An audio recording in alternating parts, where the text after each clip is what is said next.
slows down, fades away. Lifeless fingers, red decay. Darkness comes, slow-moving mist hides the land inside its fist. The riders come, sworn to obey, to chase the colors from the day. They ride on through with a thunderous sound, shakes the mountains and cracks the ground. Power, can you feel that power? As night rolls in with the witching hour. Power, can you feel that power across the land? Can you feel that power?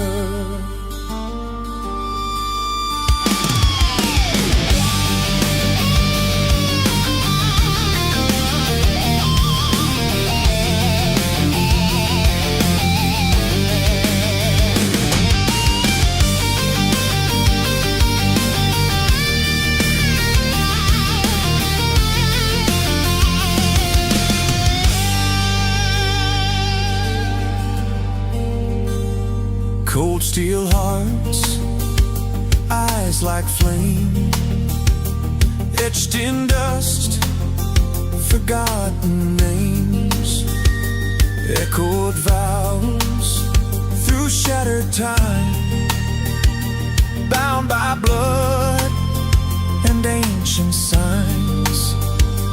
Engines howl like beasts unchained, blackened skies ignite the rain. Every step, the shadows cower when the ground bows to rising power.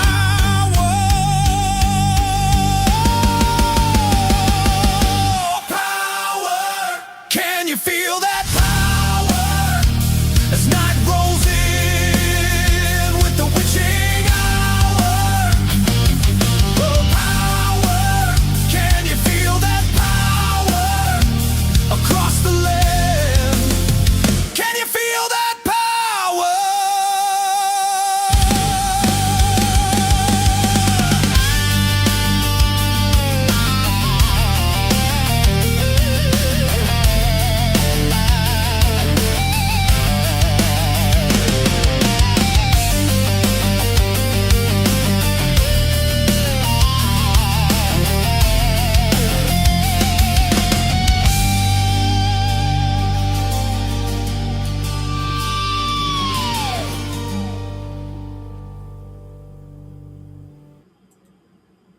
What's up, guys?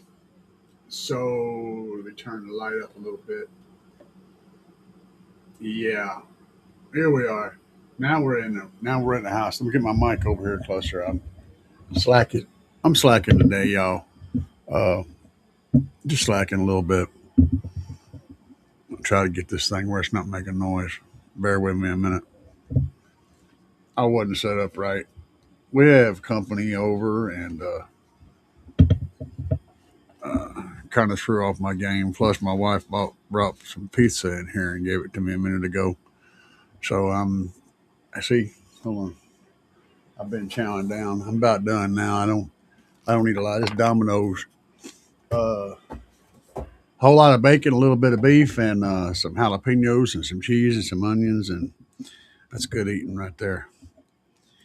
All right, let's see what's going on tonight. I'm slacking. So El Fuego's in the house. What's up, El Fuego from the Pacific Northwest? Uh, yeah, I did manage to hit 70,000, and we're pushing past that. Hopefully, this year my goal is to hit 100,000 subscribers this year. So hopefully we make it to that point. That would be awesome. Bobby B's at Disneyland. Of course he's at Disneyland because why not? You live out there in the California, you know, you can go to Disneyland in the middle of the winter time and it's still warm. What's up? Cannot pronounce that name. Probably could. I don't know. It's crazy. By Pime, Beepim. I don't know. I need hooked on phonics. A lot of names that come across the chat I just cannot pronounce, but welcome to the show nonetheless. Even if I totally butchered your name, I'm sorry. Franco Quade's in the house. Joseph's in the house. Uh, yeah, the Berserker's in the house. Rick Ross is in the house. Hell yeah. Um, so, as per the normal operating system that I run on, which is, a broken ass brain old man operating system, what we're going to talk about tonight, before I start answering questions, because I let questions build up and then we go through and answer all of them. If you guys are entering comments right now, just a heads up. If you're asking questions, when you're asking questions throughout the live show, I will answer all the questions that come across the comments before the end of the show. If you're watching this after the show has gone live and it's now a recording, leave your questions and comments in the comment section below the video, and I will definitely get to all of them, every single one. So that's how this goes. Now, at the beginning of the show, we talk about a subject matter and let questions build up. And one of the things I want to talk about tonight is wind. If you guys saw the intro, if you didn't see the intro, there's a whole lot of clips of demos that I've done. Not all of them, and not even close to all of them, but a handful of clips that I've done throughout the time that I've been running this crazy thing. A lot of people ask me, okay, they want wind. That's what they want. They want wind. The guys that come to me want wind, and that's what's happening. And I'm definitely not the windiest build out there, but I am on the track of windy. I'm going down the right path, you see. And so that's a thing. I do understand how wind is generated in a windy demo build. Now, people that are looking for high sound pressure scores on the windshield are not the same people that are doing windy builds. However, if you get a system that is loud enough in both of those forms, it will be windy, no doubt about it. It'll tear your head off. But you can build a windy build that's not necessarily the loudest build. You can also build a loud build that's not necessarily the windiest build. And those two avenues start out together and then they diverge. And at some point, when the power and the build gets crazy enough, they kind of come back together again. Right now, I'm on the divergent part of that. And I'm focused more on wind and demo experience. There's a lot of questions you have to ask yourself if you're wanting to build a demo build.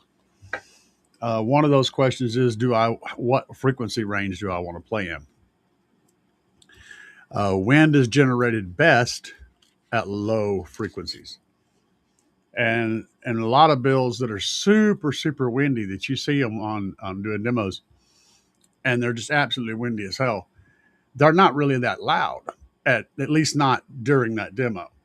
They're playing like 15 hertz, 18 hertz, 20, 22, frequencies like that, which won't come across as being loud in the vehicle. So if you're getting that demo, you may not be experiencing a whole lot of loud to your ear bass, but you will be experiencing a tremendous amount of wind. And that's all because you have to move air. Okay. So the longer that frequency wave is, the more your cone's moving, which the more wind you're generating. But also those lower frequencies don't register as being incredibly loud. Now, my build, I have a pretty wide spectrum. I can play everywhere from about 20 hertz up to about 55 hertz, quite loud.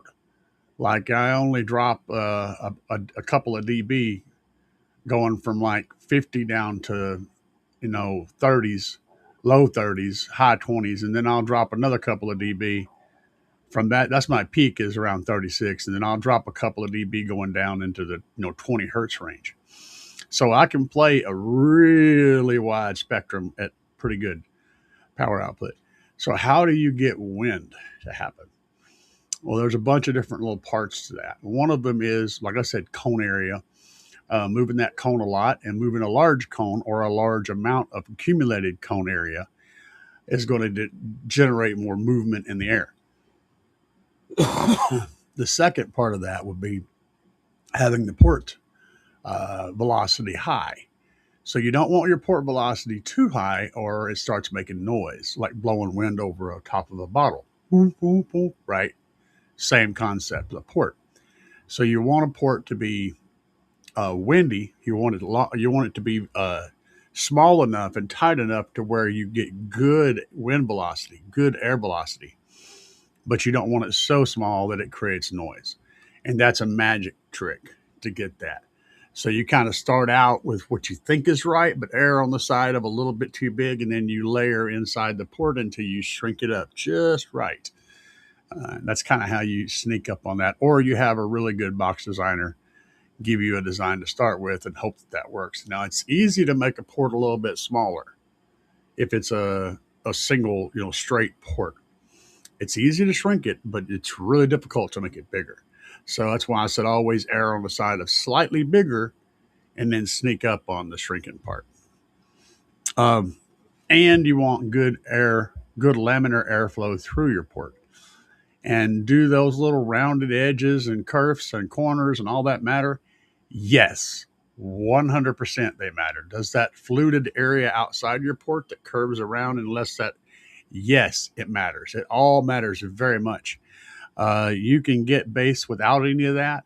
And people go, oh, well, look, mine don't have any of that, but it's still loud. But if they added those curves and those curves and those corners to allow that airflow to move naturally, it would be even louder and it would sound better than what they have.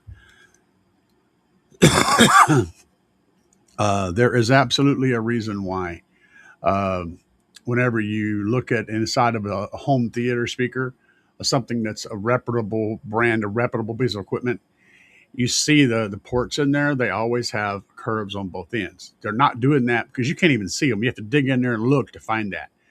They're not doing it for pretty. They're not doing it to sell it. They're doing it because this is how you make good bass. All right. And there's a reason why they all use that. And they almost never use slot ports. They almost always use round fluted end ports. That's the most efficient. Of course, the problem with a round port is it's not the most efficient way to use your baffle area. The next part, of course, is shrinking the area that you're trying to generate wind in. So the smaller a space that you have that you're trying to make windy, the easier it is to make it windy. That's where walls come in. It's just always going to be easier to make a windy wall than it is to make a windy box inside of a cab.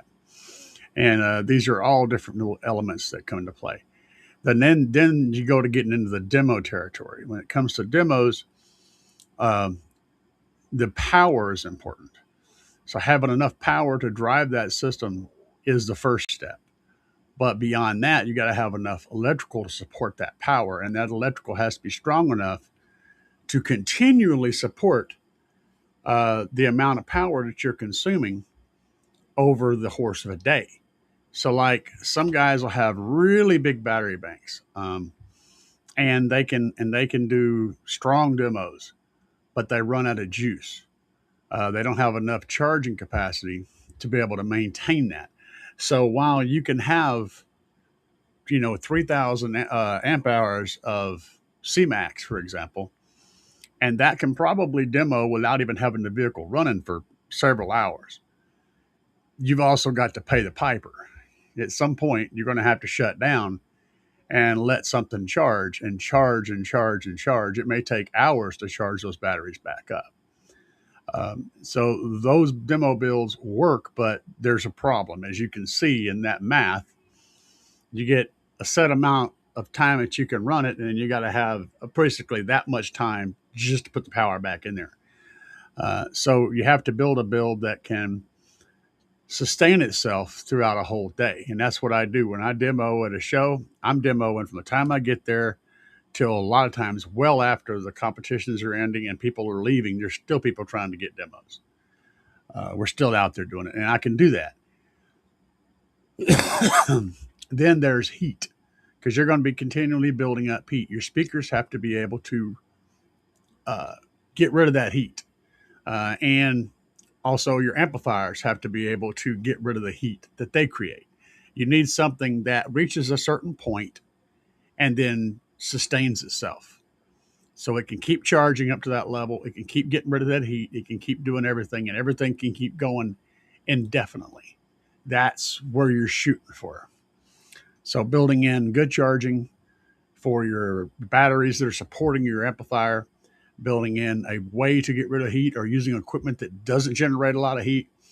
All those things come into the design. So you have to think about everything. You're not shooting a rocket into outer space.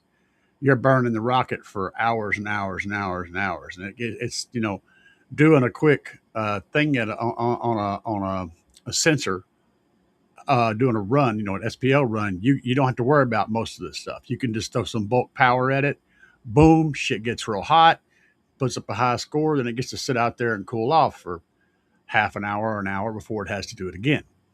Building a demo vehicle is a completely different mindset. It requires a completely different way of thinking about everything. So, if you guys have any questions about that, I will do my best to answer them. I am not the demo guru. I am not the wind guru. I'm not the loud guy guru, but I do understand a lot of it, and I can help point you in the right direction to get you started. Let's go back here and see what's going on in the questions, because I know you guys have a lot of them. And we're going to talk about Truck Thunder Lithium too. So, Brandon put out an announcement the other day, and I don't know where it is. I'll have to look it up. I posted it in the community section of my YouTube channel, so you guys can check that out there. You can go to the community section on the YouTube channel and read what he posted. But I will consolidate it a little bit. So he's working on stuff. He's waiting on stuff. He's doing things as fast as he can. He does give some dates in that community post, so you can look at that. Things are going to improve. He's not going to take any more orders ahead of time. He's not going to take any more pre-orders, because that turned into a fiasco. Basically, he was getting hit with so many orders that he just kept falling further behind. But he is going to fulfill every single one of those orders, and he's offered to refund anybody any money that they want refunded. If they want it right now, he can do that. But he is going to fill every single order, and I think it's like within the next couple of weeks. So if you've been waiting patiently, hang tight. You can check out exactly what he said in the community post. And I just lost my freaking face. He just said, "Screw you guys, I'm going home." But anyway, I'll show you guys. This is a project in the works. He is not done yet. He's been hanging on the wall back there, and but he's not done yet. So we're going to move on past that. But when he is done, you guys will see how that works out. It's pretty fun. I think I'm going to have a little bit of. I think I'm going to have some video on how I made him whenever I get done. I've been shooting video. I don't know how it's going to work out. So let's go in here and look at the thing majigger. See what's going on. Joseph said, "Hello from the middle of Kentucky. Been a long week. Hope everyone is doing good. Staying warm." I'm complaining about winter. I hate winter. Bobby B, the Goofy of Disneyland. How fuego. Let's see here. Chicken nuggets. No, she gets she gets those chicken. They're not nuggets, but yeah, they're like chicken bites or something. She loves those things, and so that's how she talks to me. And she gets like, "Hey, you want pizza?" That means she wants chicken. What's up, Berserker? Let's see here. Rick Ross said, "How's everyone doing tonight?" Carlos. Carlos says, "Hello, I'm running a Taramp Smart 3K wired at 1 ohm to a Sundown 12V2, X12V2. I recently upgraded the battery to an XSD 4800. That sounds like an AGM. And a 250 alt. I still get low voltage. It's what too bad. Yeah, AGM is the problem that can only do what AGM can do. And no matter what name you put on the battery, it can be excess power. It could be, Trump Plaza. It could be whatever you want to put. But an AGM is an AGM. It has a limited amount of current it can take in and a limited amount of current it can put out over time. It's mainly the charging current that's the problem. They can obviously put out 1,000 amps, 1,200 amps for a short burst. That's for starting a vehicle. The thing is not designed to run a car audio system. It just isn't. It's designed to start a car and then slowly run and buffer for the alternator. The system is designed to work as a one-piece thing. You're asking it to do something it simply cannot do. Now, if you want an AGM, you say you're running a 3K. So if you're wanting to power all of that with AGM batteries, you're going to need. So if we look at 300 amps and then we cut that in half to 150 amps, and then we know the AGM batteries can take in about 30 to 50 amps each, you're still looking at 3 AGM batteries, and that's going to be on the iffy side. 4 would be solid enough to run the system. So you need about 400 pounds of 400 pounds of Group 31 AGMs, or you need one good lithium bank to handle that. This is why everyone's running lithium. It's because lithium can take multiple C's, so 10C, 20C. And what a C is, if you look at the amp hours of your AGM battery, so it's 100 amp hours, which is kind of about that. It's probably going to be real close. That means that's the C rating for that battery, 100 amp hours. Now, AGM can only take in about 0.5 to 0.3 to 0.5 C, so that's 30 to 50 amps at one time. So no matter how much alternator you have pushing, offering up power, it don't push it, but it offers it. It's like, hey, I got this. The AGM's going, I'm taking it as fast as I can because it's working. It's trying to pull a whole bunch of crap through a small hole. And it can only pull it in so fast. No matter how much there is available, it can only pull it in so fast. That's where AGMs fall apart. That's why people run huge amounts of AGM batteries whenever they run them, because they have to have that so they can pull the power through the battery from the alternator. It's a terribly inefficient way to run a car audio system. Lithium, on the other hand, can run 10C, 15C, or 20C. So 100 amp hours of lithium might be able to take in 2,000 amps of power at one time, at least for a little while. And then, 800, 900 amps continuously. That's a big, huge difference in the ability to pull the power in and put it out. Its throughput is far, far faster and far more efficient than an AGM. So the answer to your question is you need a lithium bank. You can hit up Truck Thunder Lithium whenever they come back online. That's the ones I recommend for everybody right now. It's going to be a couple of weeks before you can order anything, but if you stay watching their site, you can pick them up. You could also hit up Big Jeff and get one of the Big Jeff batteries. That's about the right size for what you're running at 3,000 watts. One of the Big Jeff lithium batteries. Use discount code CAE. Save a little money on top of the purchase. And for Truck Thunder Lithium, discount code CAE10. Truck Thunder Lithium is the only one that has a different discount code. Everybody else uses CAE.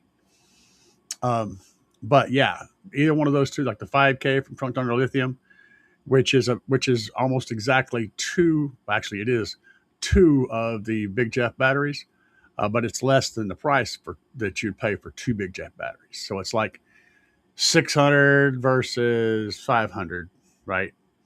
500 for the Truck Thunder Lithium, 600 for 2 Big Jeffs.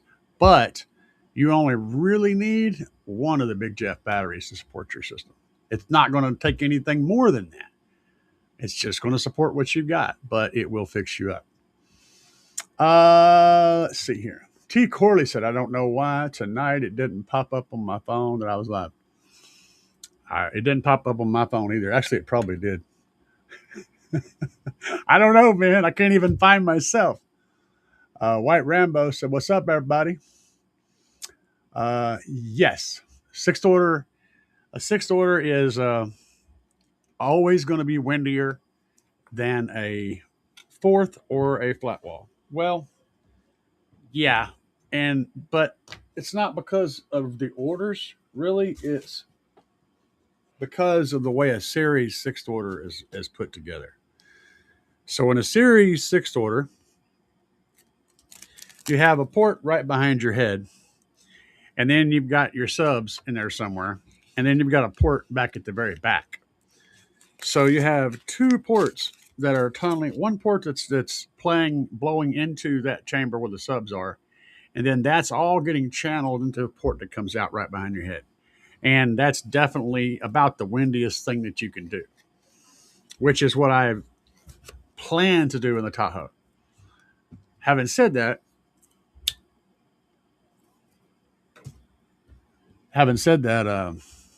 you can get pretty damn windy with a flat wall if you do it right. But you got to think about how the wind is moving, how the air is moving in the vehicle. Is it hitting something that's causing it to have turbulence and like turn back, or has it got a way to flow? Has it got a nice flow path to move? Because just like air on the outside of a vehicle, you got to have the right shaped body to move through the wind without causing turbulence. Same thing. If you want air to move through the vehicle, you've got to have a smooth path for it to move through. And that's all those things are relevant. So you got to look at your vehicle and go, how is the air moving and what's it trying to get past? How can I make that go away? That's why you see guys with seats that have holes in them, the racing seats, to allow air to move through the seats and sound move through the seats. Hard surfaces are better for pressure because they don't get squished, they reflect. So they carry sound better. Hard surfaces that are nice and smooth and open and allow that air and that wind and that air and the sound pressure to get through. Those are all things you got to think about.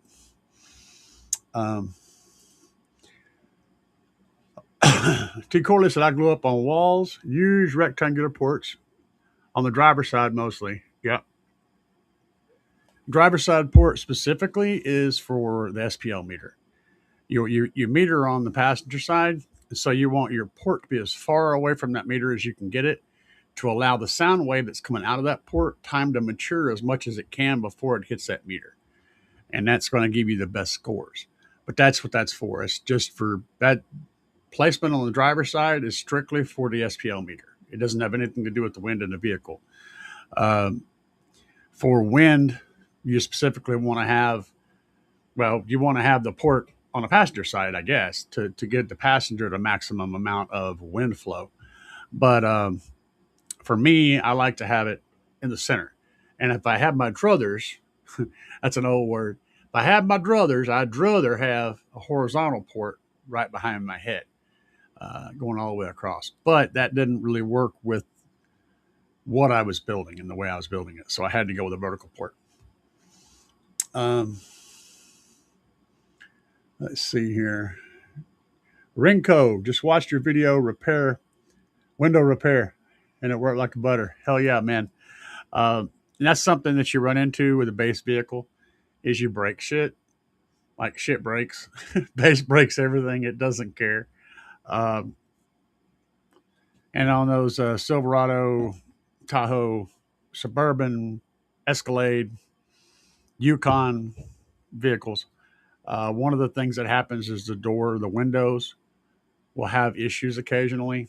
And I show in the video how to reset that computer so that it recognizes that it's a window again and it'll actually work. That's what it's talking about. But if you get to the point where your window doesn't want to roll down or up, it just gets stuck. One of the windows, maybe the other ones work, but the one just stops. You just turn the key on to where there's power to the vehicle and unplug hold the window up or down button on the controller. And while you're holding it in the up or down position, unplug the power plug to the controller and plug it back in, and the window will just go up or down. It fixes it. Probably would work for, might even work for the latches in the back and stuff if they fail. So keep that in mind, that same basic concept. Um, and no problem, brother. I appreciate you for stopping by. The creepy ninja eyes in the background. I already explained that. That's an up and coming thing, but I was waiting on somebody to mention it. It would be a fuego. Um, Roy Worthington, what's up, man? Um, 2011 Chevy Traverse battery inside car. Someone tell me how to run a big three when the battery's inside and the alternator's outside by a passenger side wheel. Also, what kind of high amp alternator? I've been talking to a couple of companies. I'm trying to get some people to work with me on alternators. Um, but there's a lot of different options on alternators, and that could be a whole entire show on alternators. I mean, literally. What I'll tell you is, for the most part, what you're wanting to find is an alternator that makes at least a couple hundred amps, maybe 200, 250 at idle. Right? You want you want it to make that power at idle. Uh, Whatever its top number is, it's not really that relevant. You want it to make 150 to 200 amps while it's just sitting there idling. That's what you're looking for. And there's a bunch of them out there. I mean, a bunch. And but yeah, I'm working on getting a couple of guys to work with me. So I'll get back to you on that. As far as the runs, I run underneath and then come up inside. But a lot of people run through the firewall. I don't need wires running under my feet, my carpet. I just run them under the vehicle and pop them up where I want them to go. And you use grommets to insulate the wire when it comes up through the floor, so it doesn't have a chance of getting damaged. And you're juicy. Uh, I do have a video that I just put up here the other day showing this operation in practice. So thank you for stopping in, Roy. Let's see here. I need some opinions on Slaps Oblivion versus Soundcube. I haven't compared them directly to Soundcube, but I have compared them directly to a whole bunch of Sundown subs. They're gonna. I can tell you right now, they're gonna be right together, or they're going to beat the Soundcube sub. I can almost guarantee you if the price, and they're going to whatever you compare them against, you compare them against stuff that's twice as expensive, and they're still going to keep up with it. That's just the gist of it. I mean, I could go through and pull it up and do a whole thing on it, but I you got to pay a whole lot more money to beat the Oblivions. You really do. I'm doing a lot of crazy stuff with them, and you're going to have to pay a lot more money to beat Slaps Oblivion subs. But I will look into that. Another thing, Carr and your team come down, I believe, to Arch Street, Mayhem, October, Wake the Dead. Yeah, the one in Arkansas. I I wanted to go last year, but I just don't travel well. So it's difficult for me to do that. So I try to, but I may. I don't know. We'll see. Because I got a lot of stuff. I'll tell you about the things going on in my life at some point during the live show tonight. So I got things happening. Uh, I think, I think. But again, look in the community post on my channel and read that. What he talks about, he tells you the dates and all that stuff. Tara Ray, Boom Tara, yeah, yeah. He builds some nasty windy stuff. Good channel, man. Excellent channel. I've seen the post by Truck Donor Lithium. Sounds like an awesome guy. And yeah, he is. He is. He's a cool guy. He really is.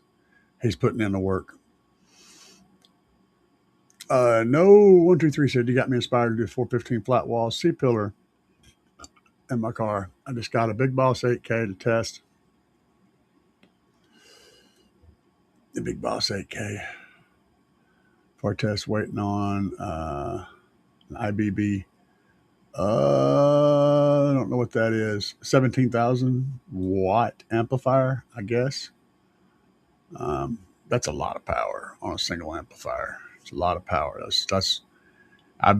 See, the thing about big, huge amplifiers that I don't like is the power supply section gets really overworked, and there's nowhere for that heat to go.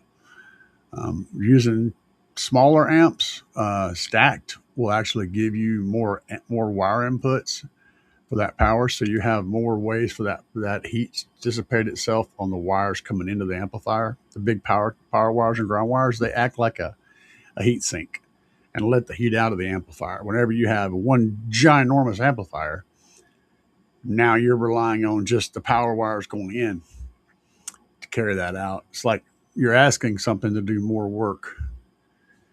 Uh, it's like the failure point. You can put a 10,000 horsepower engine in a car, but is the transmission going to hold it? That's the question. And at some point, you need to put multiple transmissions to carry that power. And that's kind of what I'm talking about. But having said that, I've seen some really big, nasty, huge amplifiers making crazy power and they do it fine. So, I mean, what do I know, right? But yeah, there is an advantage is you don't have to worry about syncing them up. You can just run one amp, so you have more control and it's easier to set it up. Um, anyway, watch your heat. That's what I would say. Make sure you use doublers when you can. Double those wires up so you have more cooling path for that power supply area. I think that's a good call. Sodium, T. Corley says. I should be doing more. So I should be keeping up more with sodium research. But it is, it probably will be the future, but it's not here quite yet. There's people running sodium, but they're having to give up different things to run it. It's not quite there just yet. Sodium, from what I understand, big quotes here, is going to be a little heavier per power, a little bit bulkier per amount of power it can handle. There's other limitations like charging limitations and things and output. It's still going to be a step up from AGM, even right now, but it's not quite with lithium yet. So I'm going to have to do some more research into sodium before I can speak intelligently about it. Right now, I'm just maybe a fraction of an inch ahead of most of you guys, but not really. Like Corley may know more about it than I do. So still learning. He said in Jerry Ain't Loud's Jeep, Jangalang is awesome. Uh, he's a good dude, and his wife's Blazer was awesome too. Yeah, they're selling the Blazer, from what I understand, via his last video that I saw. They're going to sell the Death Note, I believe is what it was called, the Blazer. So if you guys are looking, you might want to keep an eye out if you want that thing. It will be available at some point, according to Jerry. He's going to get back in the swing of things here very soon, though. Yeah, he's a pretty cool guy. It's still going to be slightly windy if I build a sixth order. Is it still going to be slightly windy if I build a sixth order for my truck with two SCAR VXFs 12s currently in a 4-cube box, 31 hertz, two American Base Elites? Sixth order? I mean, like I said, if you're trapping the wind where you want the wind, if you're restricting the air movement to the space you want the air to move in, then you're essentially creating a wall. That's what you have to do. If you leave space for that air to move back in places where you don't really care about wind, then you're going to lose the wind unless you generate a ginormous shit ton of it. There's always that, but yeah, you have to trap it. You have to move it into the area where you want it. Or if you leave somewhere for it to go, it's just going to go there. And you're going to lose all that pressure. You'll also lose sound pressure as well as wind. But yeah, wind requires planning, very specific planning. Trunk Thunder Banger, lithium. It's not my Trunk Thunder Banger Lithium, mind you. I do not. I am not a member of the staff, or do I own Trunk Thunder Lithium. I appreciate it, but I do work with Brandon, of course, who does own Trunk Thunder Lithium. Um, 10 battery, honestly, an amazing job on a stock 110 amp bought with the big three and all zero gauge stock batteries. And I'm running 6,000 watts, good voltage still. Yeah. Yeah. Trunk Thunder Lithium is what I recommend for everybody. As long as you can get one, because right now, like I said, he's having a hard time keeping stuff in stock and he's building as fast as he can. But as long, if you can get one, you're going to get gold for a battery. They do a great job. Thank you, Bubba. Joe Sosa said, had to wild the inside door crash bar back in my Kia yesterday. Okay. Had to weld the inside door crash bar. Okay. I'm working on it, man. It took me a second to get it, but yeah, dude. Yeah, weld, not wild. I see it. I love it. Yeah. Hey, bass brake shit. Bubba said, I have two American Bass Elite 12s on a Smart 5K. I'm saving money for another VFX 12. How big will the difference be from those two subs? American Bass Elite. Saving money for another VFX. I don't know. It's not okay. So you have to look at the order of operations. You need cone area to make bass. You need excursion to make bass. Okay, those two things. The more cone area, the more excursion you have, the more bass you get. Then you need a box that can allow that cone area and that excursion to work in your vehicle. Then you need enough power to allow that driver to fully do its trick without clipping, staying clean. Then you need enough electrical to support that power. And all the other stuff that you're asking about is not really relevant. Um, what's relevant is, can the sub handle the amount of power it's going to take to do the job? That's where you come to that.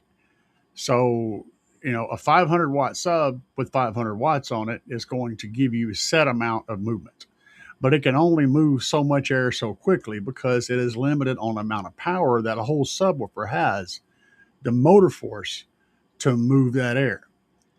Subwoofers with a higher motor force and enough power and enough electrical in the right box are going to move more air.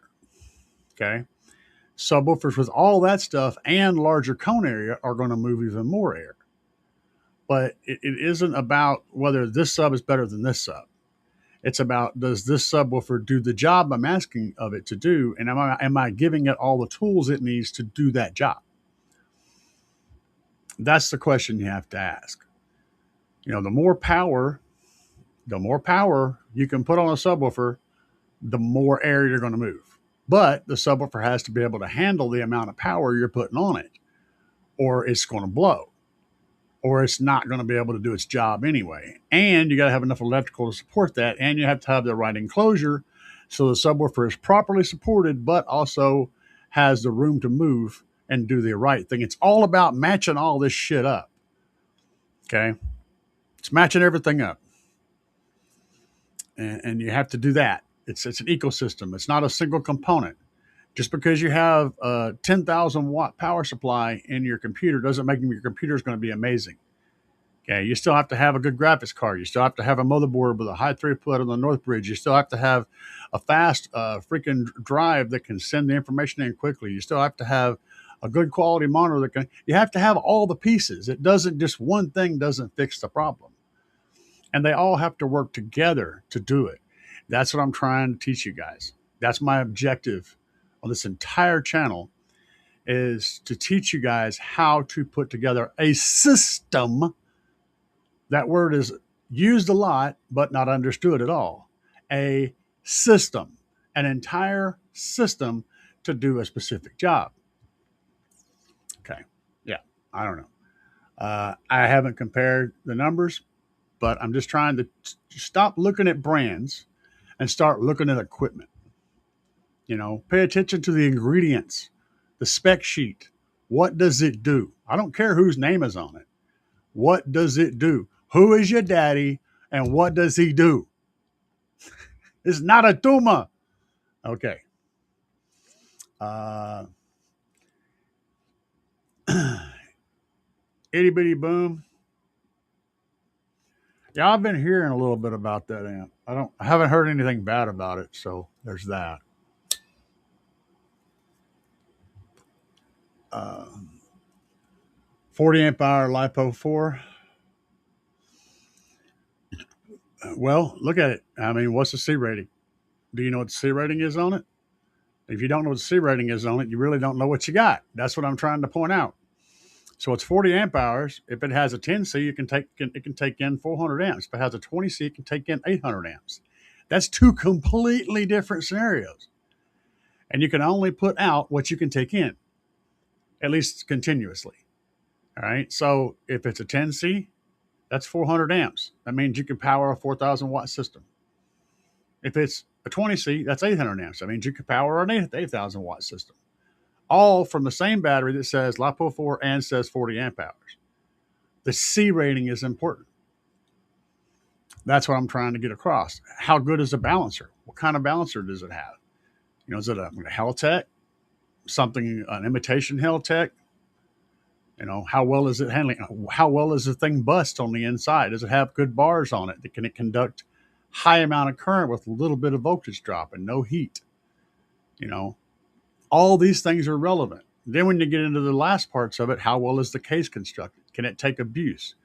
Would you want to get hit by a car and hit in that battery and worry about that battery causing problems? Or would it be safe? These are all questions you have to ask about it. And it's not just one specific thing. So I'm trying to teach you guys how to understand what you're trying to buy, how to shop, not where to shop, how to shop. Auntie Corley, I guess, to get some wire ferrules. Yes, you do. Mm-hmm. Ferrules help tremendously, guys. Here's the problem with that, though. Some amplifiers, the power connector holes are not big enough to support the ferrule that's the right size for the wire. This shit gets complicated, and you're going to have to get creative. Okay, you're going to get creative. If you run into that, you may have to take something and smush the ferrule around the wire and smush it up enough to where it can fit in the hole. But you got to figure out something that can do that.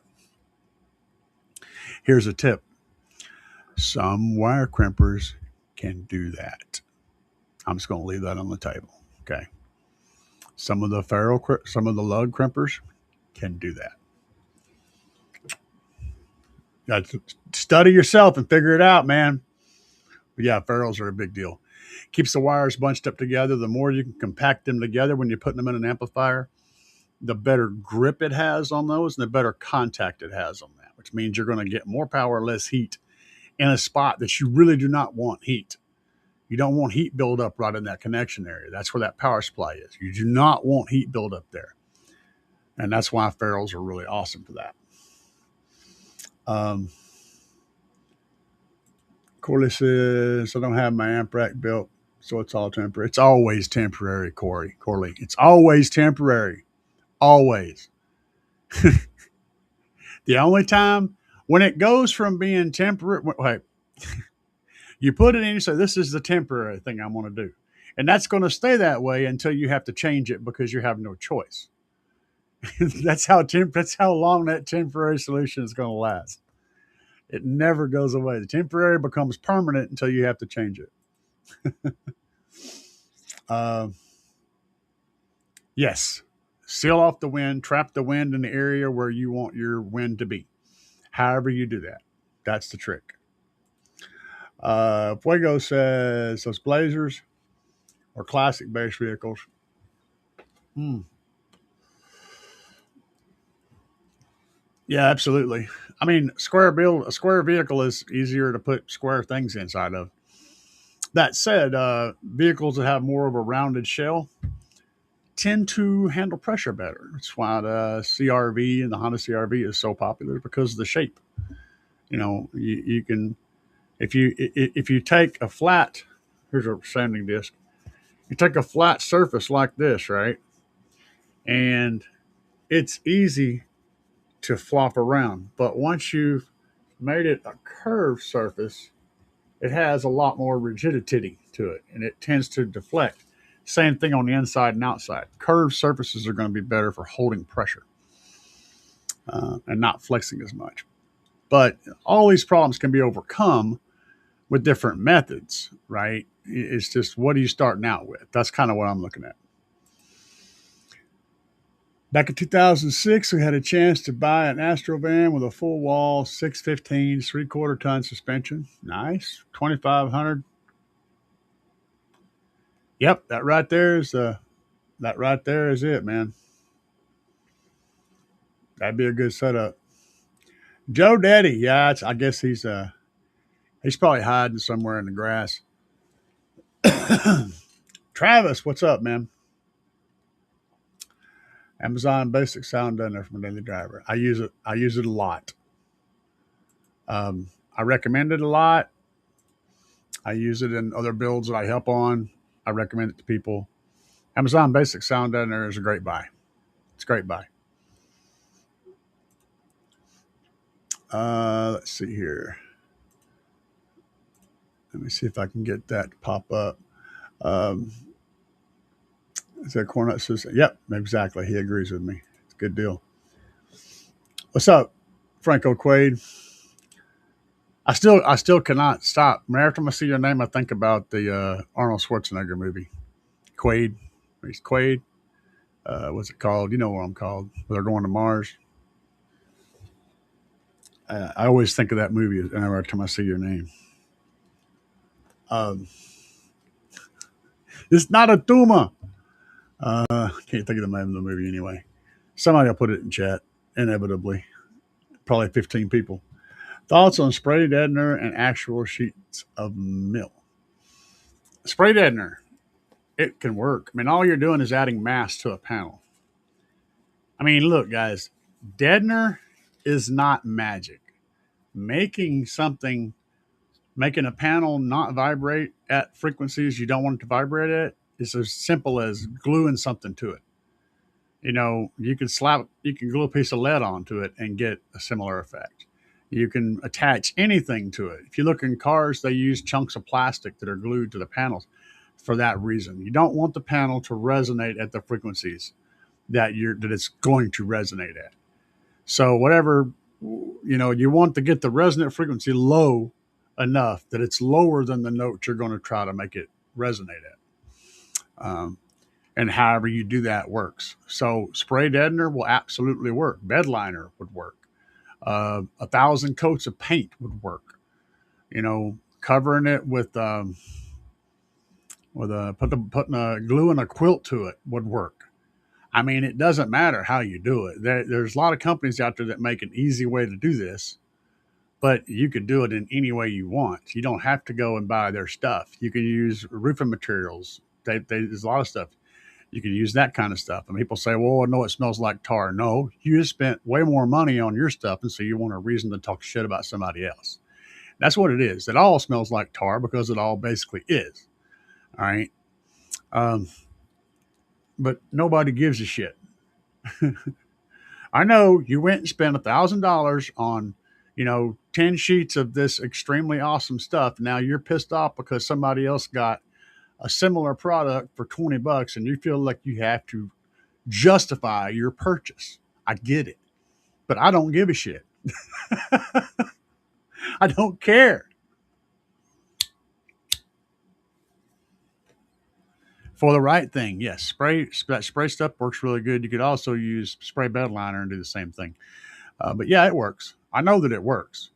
Is it worth the money? I don't know. It depends on how much you're paying for it and the situation. Can you get in there and do it cheaper in a different way? Then I would do that. In a situation where spraying it makes the most sense, then use the spray. But consider all you got to do is put mass on something. I mean, you're trying to take something that wants to jingle. You're trying to take something that wants to jingle and make it not jingle. That's all. That's all you need to do is stop the jingle. And my hand didn't cost anything, but it stopped all the jingle. It's the same exact principle. Um, let's see. El Fuego says, always disappointing when it won't fit in the hole. Frustrating that, yeah. Especially whenever you're young and strong and you know you can make it fit in the hole. You know it should go in the hole, but it just won't go in. That's a tough situation to deal with right there.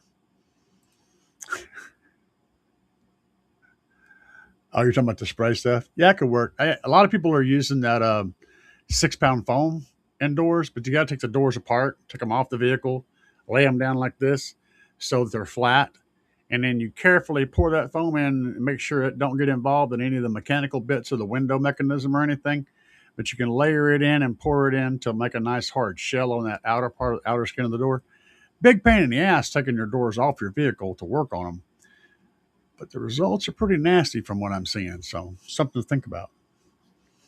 And always consider, no matter what you're putting in your door, always consider the mechanism that rolls the window up and down and all that stuff that has to operate inside there. Always think 1,000 times before you do it because you don't want to screw that up. Yes, absolutely is.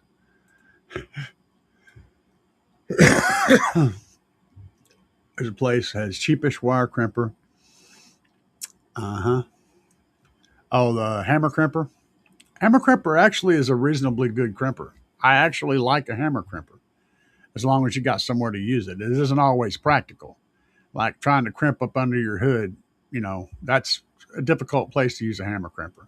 But I don't have a problem with a hammer crimper as long as you're using it in the right spot. I've got some really cool crimpers.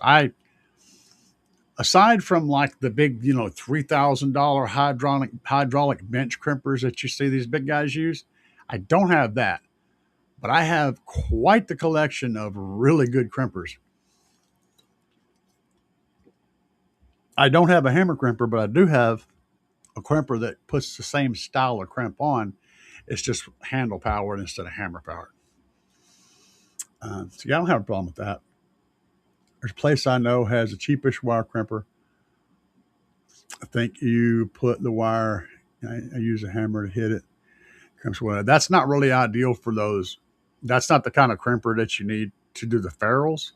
You need something that has like halves that come together like this in some kind of way. But it'll crimp the hell out of a lug. Yes, hammer crimp. Hammer time. T. Corley, my uncle's transmission needs replaced. Part long enough. That sounds like a deal right there. Yeah, Amazon deadener's good.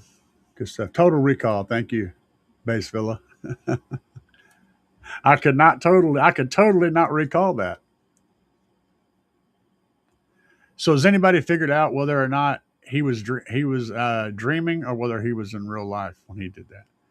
Is the whole movie a recall or is it actually happening? See, I don't know if anybody's ever come up with the actual master plan on that yet.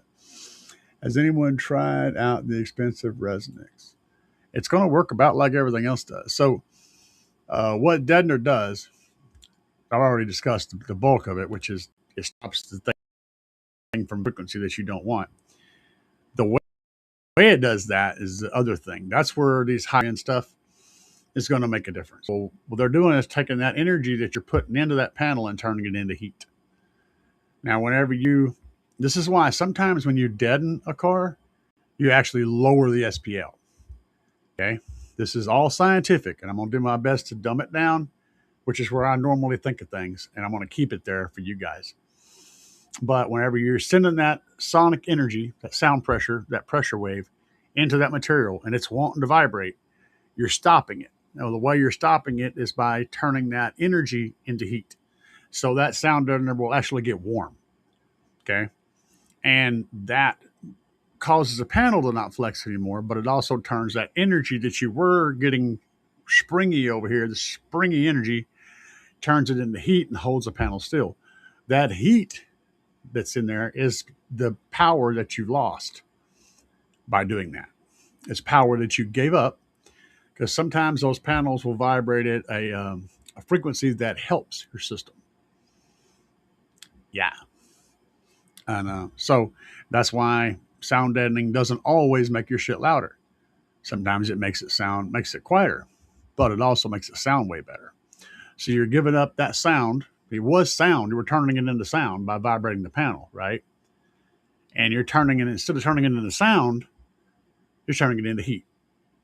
And sometimes that sound would be the opposite of the sound you're trying to create. So sometimes sound deadener makes it louder because if it's vibrating in a way that's the opposite of what's happening on the inside, then it's a non-sympathetic vibration.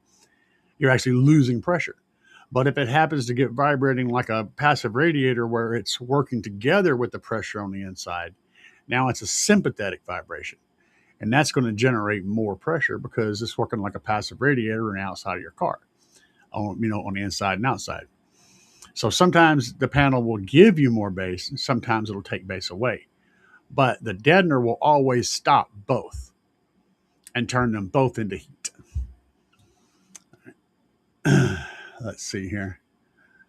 And that Resonix will have a different way to do the same. The chemistry of the material can help generate heat better or whatever. I don't know. I'm not a freaking physics professor, but yeah.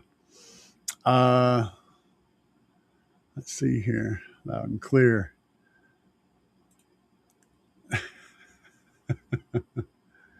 You got to learn what you got to do.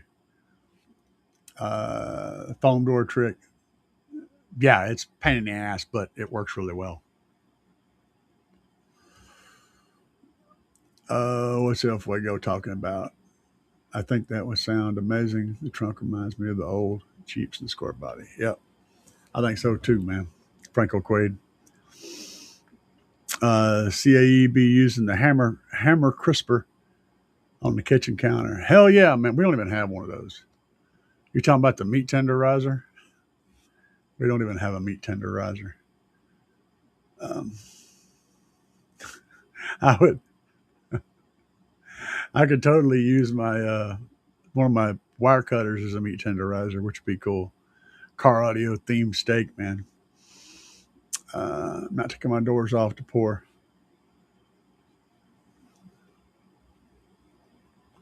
That's a reasonable way of looking at it, man. I'll go with that. I'm down with that. I call that a good plan. Just be careful with your mechanisms. Don't jack anything up while you're in there. But yeah, sounds good. $12 crimper. Yeah, I mean, yeah, for wire crimping, a hammer crimper, as long as you got a bench to work on, a good solid bench, because you got to be able to hit it, or the floor, the concrete floor. As long as you can work there, a hammer crimper does a bang up job. The problem comes in whenever you're trying to crimp a wire underneath the car or in the trunk or under the hood.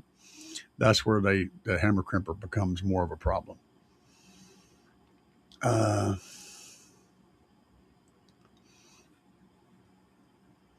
Yeah, absolutely, man. That's what I was talking about. It can give, and it can take away. And honestly, you really don't know which one's going to happen. You have to just go with it. But one thing it will do is make it sound better completely. It's going to make it sound a lot cleaner and a lot tighter.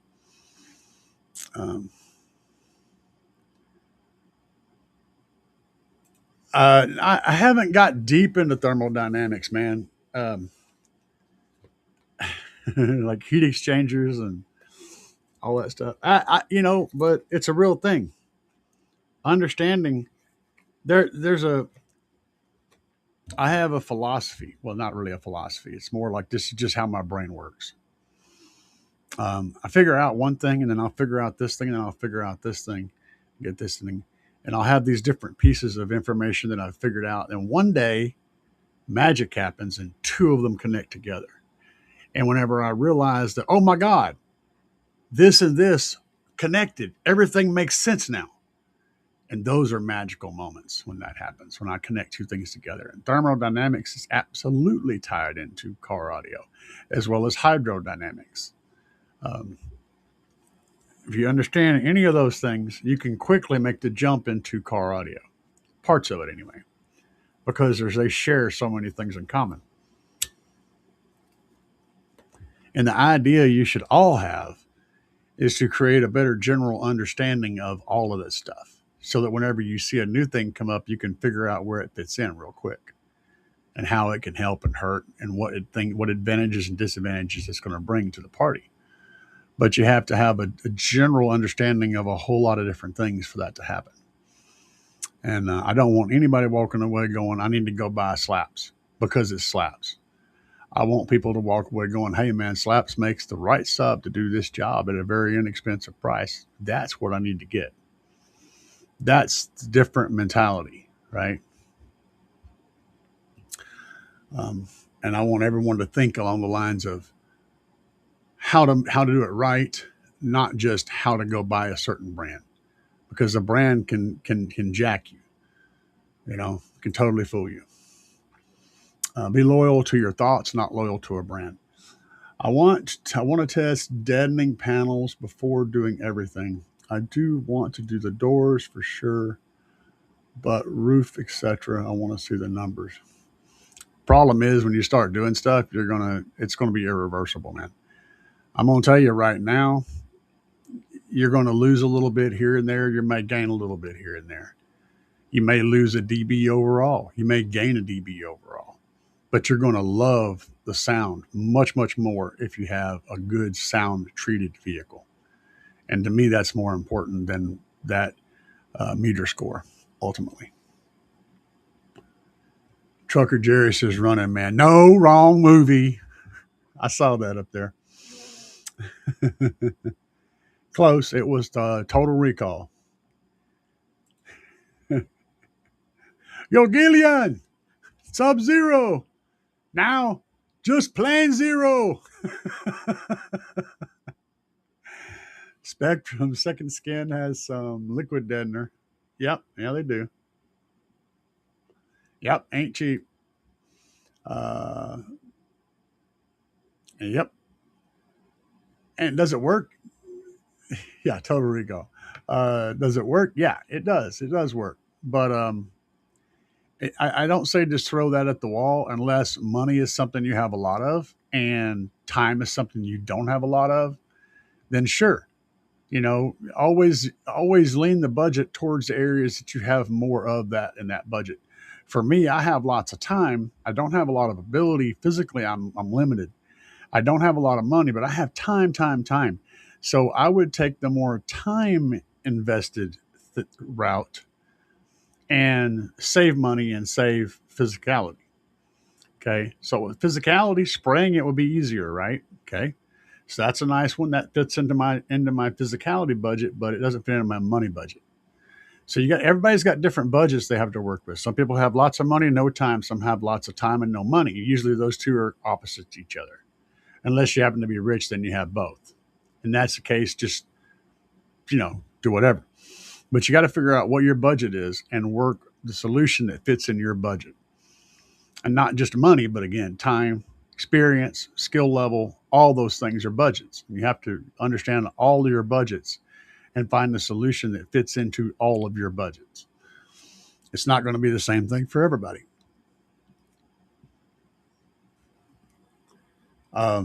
You could deaden the whole car with that Spectrum stuff. Sure. I mean, it would probably cost you $1,000 to do it, which means you got a high money budget. And you could pay somebody else, a couple $100 to do it for you. And now you've just used the money budget. You're not even using any other budget at all. So it's all about what do you want to do? Are there spots where you could use that? Yes. I think that they make aerosol cans probably too. I don't know. That'd be interesting to find out though. But there's places where you can't really get into. Then you're kind of limited to what can fit in here, what can work inside this particular little tiny space. Spray in deadener would probably do the job there. You know, could you spray the roof, the floors, everything? Sure. It's just going to cost you more of a money budget. That's all. But yeah, Thermodynamics is an outright awesome plasma cutter. Never heard of it. Trucker Jerry. Yeah, you got it right with Total Recall, man. That's my buddy. He's out there in his big truck. He's somewhere in Arizona. Is he in Arizona? Let me think about that. I think he's in Arizona. He's over there. He was over there doing his 30-minute break at Area 52 at the Little Alien, I think, or at a truck stop there. He called me earlier. He's a crazy man. Nice for stopping in there, Trucker Jerry. I'm not so into brands anymore. Talking to the source for the 2 Korean 12Ks. Just pay attention to, like I said, when it comes to amplifiers, there's a bunch of stuff, a whole lot of stuff, and I am not qualified to discuss a lot of it, but a couple of things I can. And from a distance, like not being able to use it and test it, it's a lot harder to find out a lot of stuff. But one of the things I want to see is how many power inputs and ground inputs there are versus the amount of power I'm expecting to get out of that amplifier. So ideally, I want to see at least one power input and one ground input for every 4,000 watts. At least. If you're expecting to pull 12,000 watts out of there, I need to see 3 power inputs and 3 ground inputs, at least. If you don't see that, that is a sign that amp is not well engineered. Truth. It has to be able to pull that current in. And you can pull 400 amps over an alt gauge for a short distance. So I'll buy that. That's about the most I would want to pull over that, but you can. That's the limit. So if they're not designing in the ability to take in power cleanly over those conduits, those power conduits, then I wouldn't trust the amplifier, because it's going to build up heat in that power supply section and you are going to blow it up. That's my advice to you as far as looking at that. One of the things you can look for is at least one power and ground for every 4,000 watts. That's the minimum. You figure that out, and then you can use that to gauge whether or not what you're getting is something you need to be concerned about. Joe said, I have no money or time, but me and little man get it done. Yeah, so you have time. You say you have no time. You have time. You're not restrained. You have to work, and then you get off work and you have an hour every day, whatever. That's still time. And you don't have a specific deadline where you have to have everything done. So you do have time. It's broken into segments, but you have time. Money may be another thing,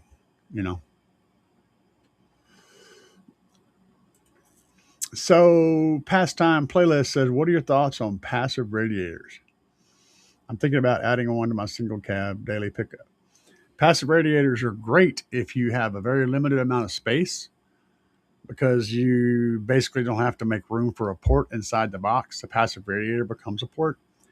They're not great if you're trying to make a lot of SPL. They're not efficient in that way.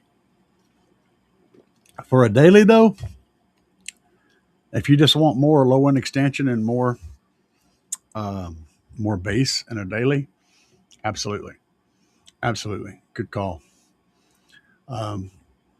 Just run a much bigger passive radiator than your subwoofer that you're putting in. So if you got a single 12, maybe try to get a 15-inch radiator or 2 12-inch radiators. You want more radiator than sub. There's actually a math for it, but just remember you want more radiator area than sub area. and you're golden. You could also do it with excursion too, but in a pickup truck, you're probably not going to have a lot of excursion room, so you want to use as much cone area as you can. 4 hots, 4 grounds on those 12 Ks. That's 300 or 3,000 watts per. That's perfect. I call that a reasonable design. Tiffany RCA knobs and the works. Sounds like a nice looking amp. Oh, guys, we have been plowing through comments. And anybody have any more questions? Y'all start dropping them while I'm firing up.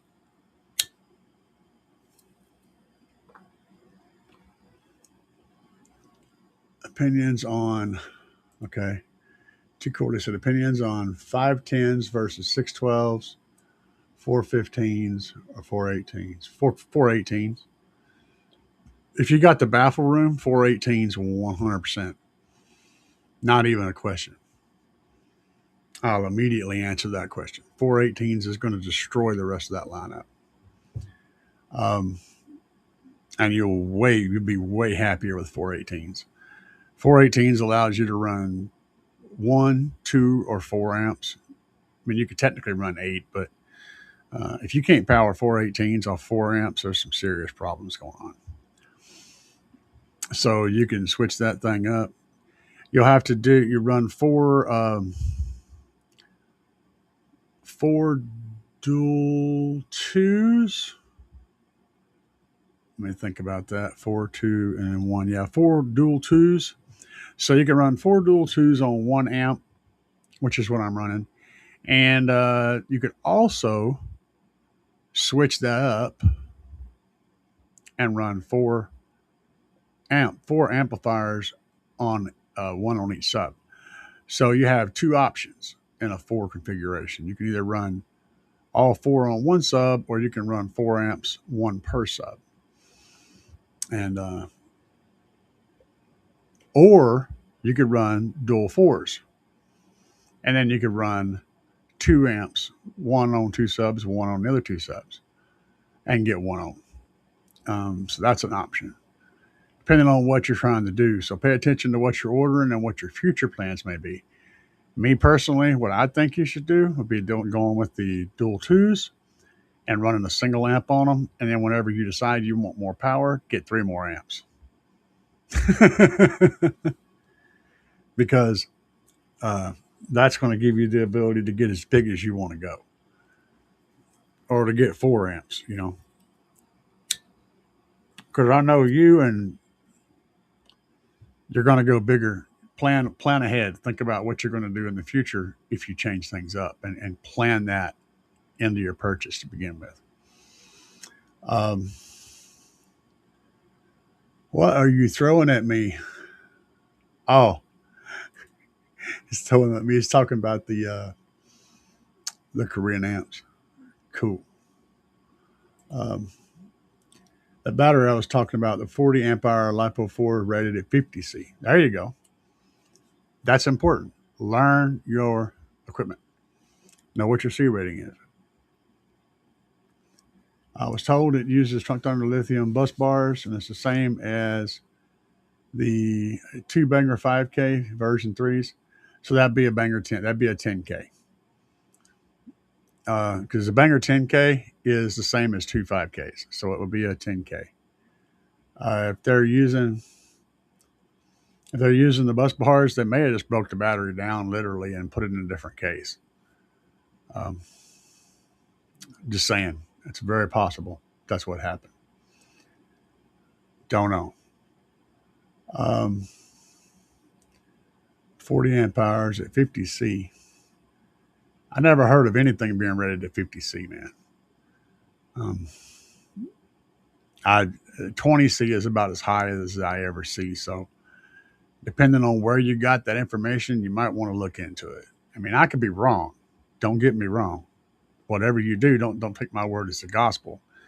But 50C is kind of a ridiculous number that I would have to see to verify to really accept in my brain. That's like telling me your car can do 300 miles an hour. It's a pretty big claim. So, depending on where that information come from, that would be what I'm interested in. Um, that sounds a little bit sus. The maximum cubic feet you would run two 15-inch subs. I usually stick to around 3.5 cubes per 15. I like the way that works, but every driver is going to have a variable. Every manufacturer, every specific subwoofer is going to have a specific amount of cubic feet that it likes, and it's not across the board. If you don't know, if you have zero idea, like you just got this sub and you don't know where it come from, I'd go to somewhere around 3 to 3.5 cubic feet per sub. That's usually a good spot to go to. However, if the information is available, I would absolutely work from that information sheet rather than a generic call.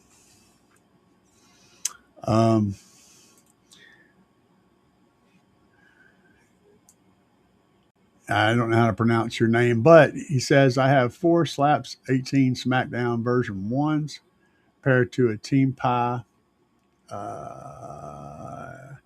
8Ks. Same app. Give me any thoughts on upgrades.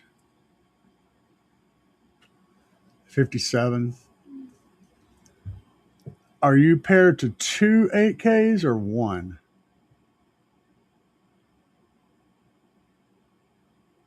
C pillar 4th. I need to know if that's 2 8Ks or 1 8K. What's up, Digging Low? What problems have you run into on the build that was the head scratcher? Son, that's my daily thing is head scratchers. That's charging system, funny noises, weird shit that comes up like that. Hums and whistles and all that stuff. Those always make my head scratch because then I know I did everything right, but trying to figure out where something is happening anyway, those are head scratchers. Franco Quaid said, I'm using the Black Diamond series subs. I am not familiar with that specific subwoofer.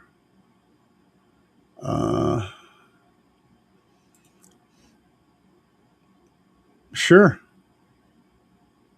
It don't matter how much power your alternator puts out. You could run a 400 amp alternator to a. You could charge this phone with a 400 amp alternator, right here. It's not going to blow up. It don't matter how small the. You could charge the battery in this watch with a 400 amp alternator. It doesn't care as long as the voltage is appropriate. You're fine. It's not the amperage; it's the voltage. Um, I don't know what your alternator output voltage is. That's important. And I don't know what your DIY lithium batteries maximum charging voltage is. That's important. Those are the two things that are relevant. You need to have something that's higher than the resting voltage from the alternator. It needs to be higher than the resting voltage, but it needs to be lower than the maximum charge voltage. It needs to fall between those two. And then you can absolutely charge it as long as you're not going above the rated input voltage for the battery and you're not charging below the resting voltage, it'll work. The God of CEO. What the hell? I don't know what those faces are. What are those faces? I can't, there's nothing that tells me what those faces are. But that's a funky looking face, man. It looks like you've been getting a demo on my shit. At 5 on, I ran one 8K at 25 and clamped 9,200 watts, 46 hertz to 53. Okay. 2 8Ks. Okay. One 8K per 2 18s. Okay. At half an ohm. So what I'd be looking at for that, if you're wanting to get louder, I'd be looking at your electrical going to your amplifiers. You're probably limited by that. You've got enough power to get into that area to get a 55.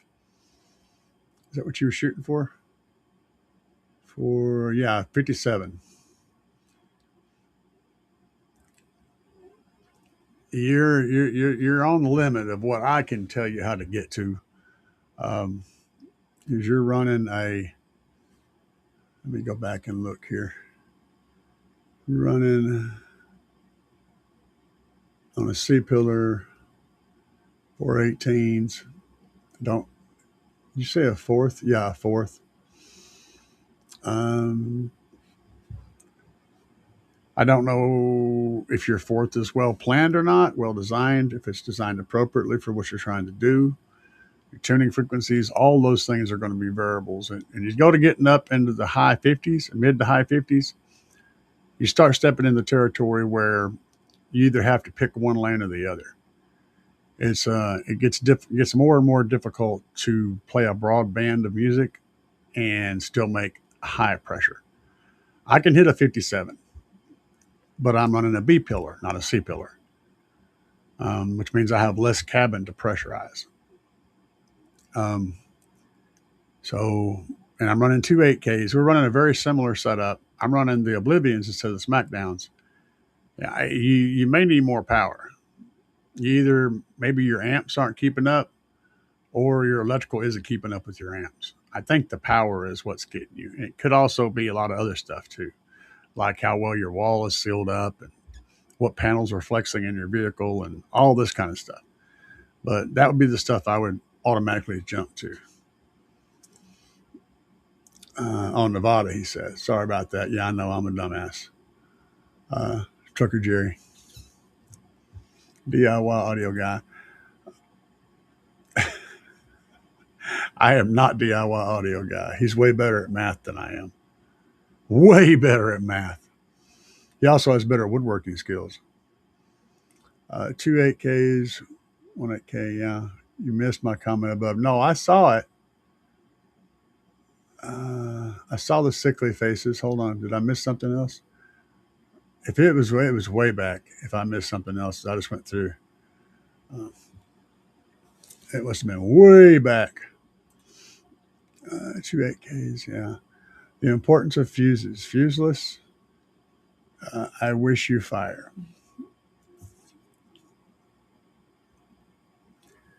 Yeah, if you don't like your vehicle or whatever, just don't run fuses. You don't have to worry about them.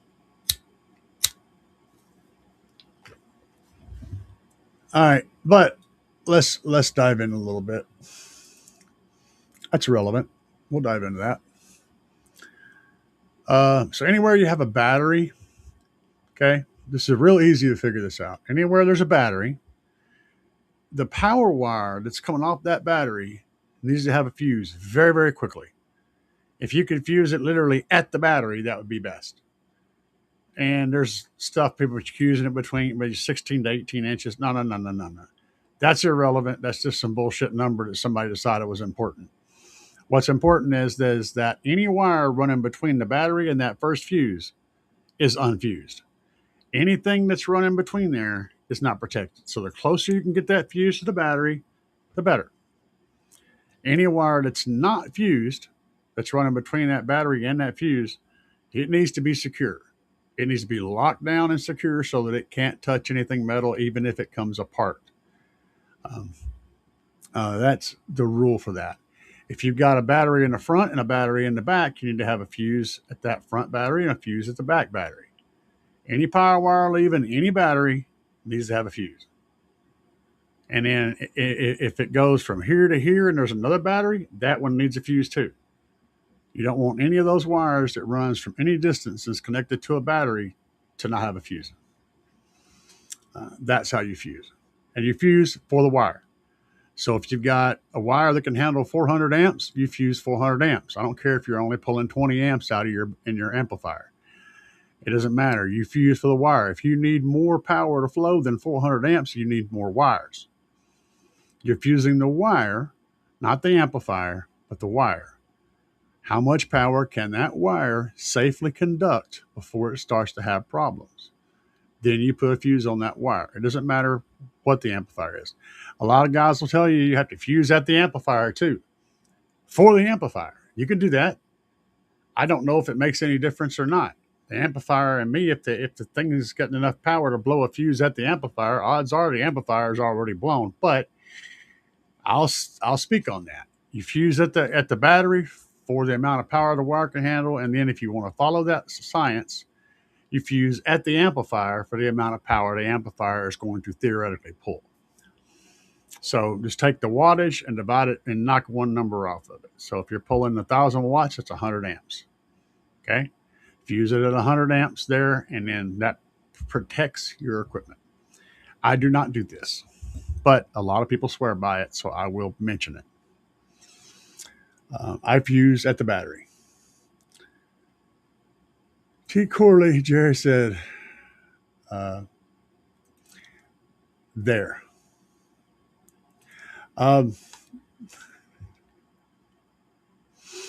Yeah, my brain's not working, so y'all forgive me. I missed the Explorer peaking at 46 hertz. Now my 04 extended cab peaks at 40 hertz, or did before some other things. Okay. And yeah, changing your port, changing your seats, changing your carpet, changing your headliner, all kinds of stuff can change your frequency. Mine went from like 44 to 36 because I put the pole in. When I put my stripper pole in, my frequency went from 44 to 36. And what happened was before the roof was vibrating, it was acting like a big passive radiator, and all of a sudden it wasn't vibrating. So I lost that sympathetic vibration, but I gained more pressure.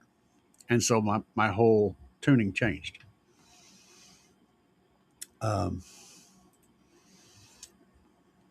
And Ewitz, but that name said, I have a bank of skib, I think 36 amp hours, going to buy one more.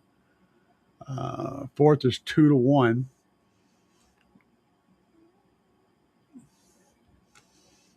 I'm trying to get my fourth math in my head. 1 to 1 is 2 to 1 is pretty high SPL. That's pretty much SPL port wise, or chamber wise. So on a fourth, a 1 to 1 is going to be extremely musical, but not going to be very loud. But the funny thing is, you can go to a simply 1.2 to 1, and now you're getting a whole lot louder. It doesn't take much to make that change. At a 2 to 1 or a 3 to 1, you're building sound pressure, and your band is pretty narrow. 2 to 1, you're still got a little bit of a band, but it's really starting to clamp down. At 3 to 1, you're basically shooting a shotgun.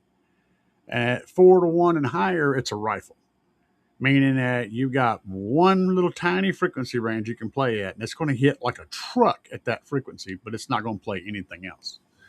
So you're already leaning towards the SPL side of the fourth order. And I am not a fourth order guru, but I can tell you that. Yeah, there's a whole lot to learn, a whole lot of more research. You need to go to the fourth order forums on Facebook and bug the crap out of those guys, because they're all kind of nuts, and some of them can give you some good advice on fourths.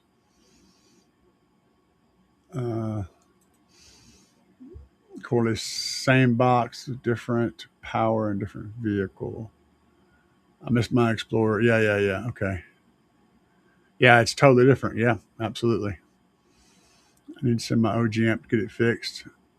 I might could do it procrastinating lazy. Oh, that's the story of my life. Shifty Lincoln said, I am getting back into car audio. I wanted to run a music system, not competition. Okay, that's basically what I'm doing. For a 5,000 watt system is a 400 amp alternator and extra excess power AGM, and the trunk's efficient. 5,000 watts is 500 amps. Just figure that. That's full tilt boogie. Now, if you're actually running it with music, it's probably about half that, so around 250 amps. We'll say 300 on the high end. And you got a 400 amp alternator. Here's the question. Where does that amp make 400 amps at? Is that at 2,000 RPM? Are you going to be listening to it at 2,000 RPM? If not, then it won't be enough power. If you are, then it will be enough power. That's why I said look for alternators that make 200, 250 amps at idle. That's what you're looking for. That's the magic, because that's where you're at most of the time. If you're sitting around listening to music, you're sitting still. If you're driving, it's going to make more power. But if you're sitting still, and that 2,000 RPM, where are you doing 2,000 RPM on the interstate? So are you going down the interstate at full tilt boogie, or are you cruising through town, stopping at red lights and sitting still? That's why idle is more important. So I would say yes and no. It's enough as long as you're going down the interstate. If you're not going down the interstate, you need more battery, and not that type of battery, but more battery that's appropriate. Your battery isn't helping really at all. I mean, it can only take in 50 amps at best. So it's not going to, it'll put out, like when you first crank your system up, crank your car up, right? And it's freshly charged and you're driving down the road and you crank your system on, crank it up. It's going to be loud, and then it'll just go kind of fizzle out. That's because you've used up the battery power, but you can't put it back in. So now you're just running off what's coming out of the alternator minus the power it's trying to put into the battery. So yeah, not really. You need a good lithium bank somewhere to handle your power needs more appropriately. That's what I would suggest.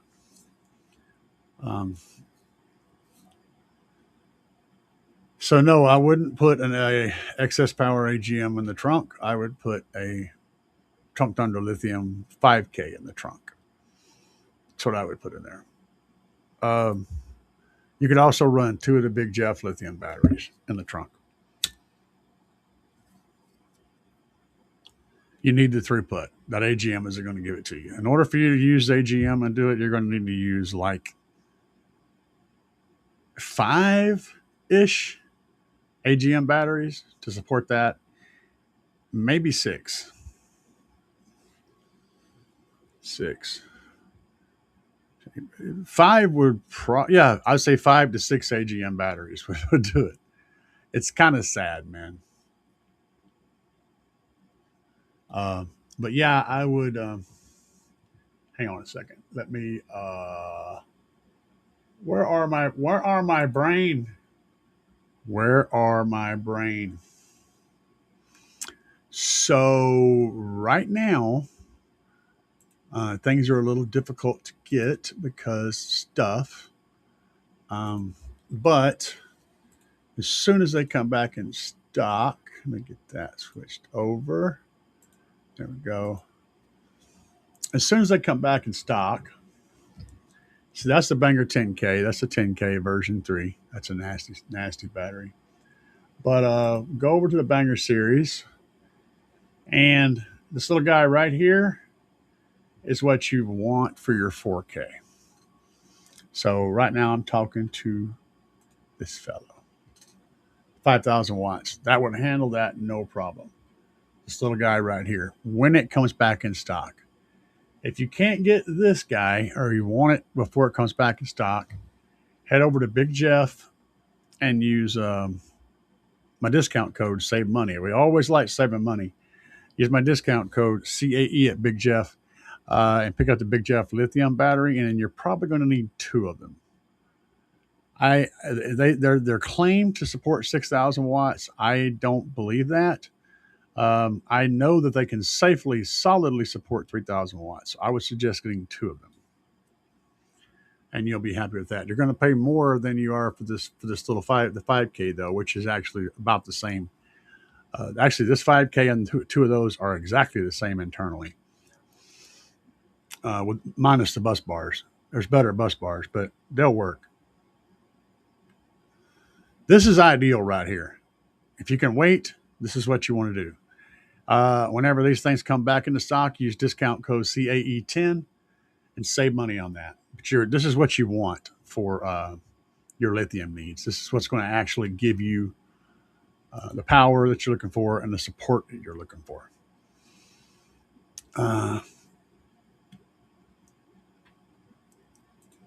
And I appreciate you.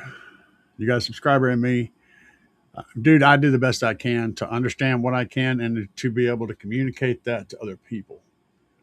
That's what I excel at, is communication. as far as I can tell.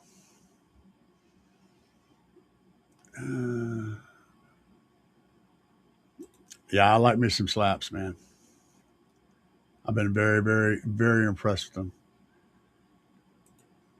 Just made a new playlist. Oh, there's a bunch of them in here, dude. You know what's sad is whenever I go to do research to learn more things about car audio, I wind up finding my videos. I find stuff that's my videos. I ask AI, hey, what's this? And they'll give me an answer, and I'll say, where did you get the answer? What is that source? Oh, it's from Car Audio Enthusiast. I'm like, really? I am the source. I'm training AIs as we speak.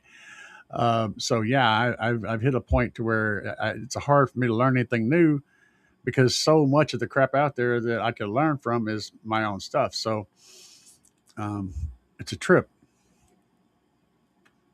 It's flattering and frustrating at the same time. Uh, yes, I've seen it. The thing looks ridiculous, but it's loud as shit.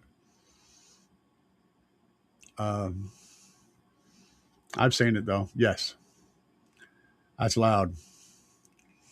Welcome back, Slim. 26 to 46 hertz, 560 square inches of port. Uh, you're going to be doing math here.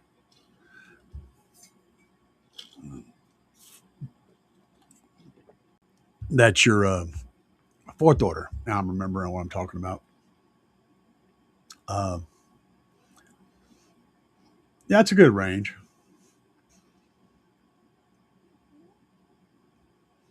It's a good range. Not bad. Tuned at 34. That's what I feel it does best. Yeah, that's probably a reasonable tuning too. Um, it varies from thing to thing, but yeah, this year I'm turning up system. What's up? Holy crap! A taco, tacos. Hey, guess what? Taco loves tacos, yeah, that's his scene. Crunching all day like a taco machine. Hard shell, soft shell, spicy, supreme.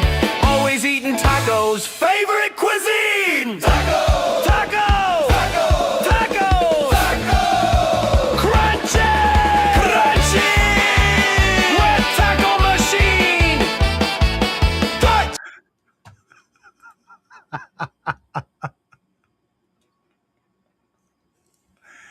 I don't know, but I bet you there's people out there that are watching this on TV that just grabbed the remote and threw it at the wall. I love it. Thanks for five tacos, brother. Um, last time I was in car audio, I had a PPI 2300 AM. PPI Precision Power. Was that the art series? Um, I'm not sure what's going on with that. 2300 AM. 2300 AM. I'm not sure what's going on with that. Uh, I'm confused on that part, but I do know the Peak Precision Power amplifiers. I had some of the art stuff, the art series amps. They're really cool. I was a bigger fan of the US amps. I was a US amps guy all the way back in the day. That was my jam. I had one of the surfboards, 4 foot, 44-inch long amps. I don't remember which one it was though. It's been a long time ago. Yep, Big Jeff. I wonder if Big Jeff batteries are back in stock. Let me go look and see real quick. Could be wrong.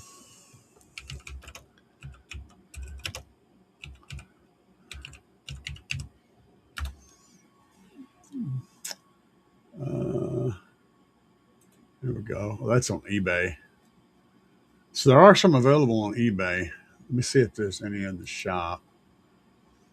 Because I'm a big fan of buying directly uh, for warranty reasons. I bet you there are. Yeah, they're back in stock. All right, so let me pull this up real quick here. Hang tight just a second. So if you head over to Big Jeff, what you're looking at is these. He's got a couple of different deals here.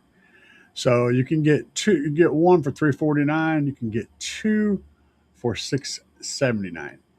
Um, and these are excellent batteries, guys. If you need something for 3,000, 2,000, 3,000 watts, this little guy right here will absolutely do it and give you all kinds of performance for a reasonable price.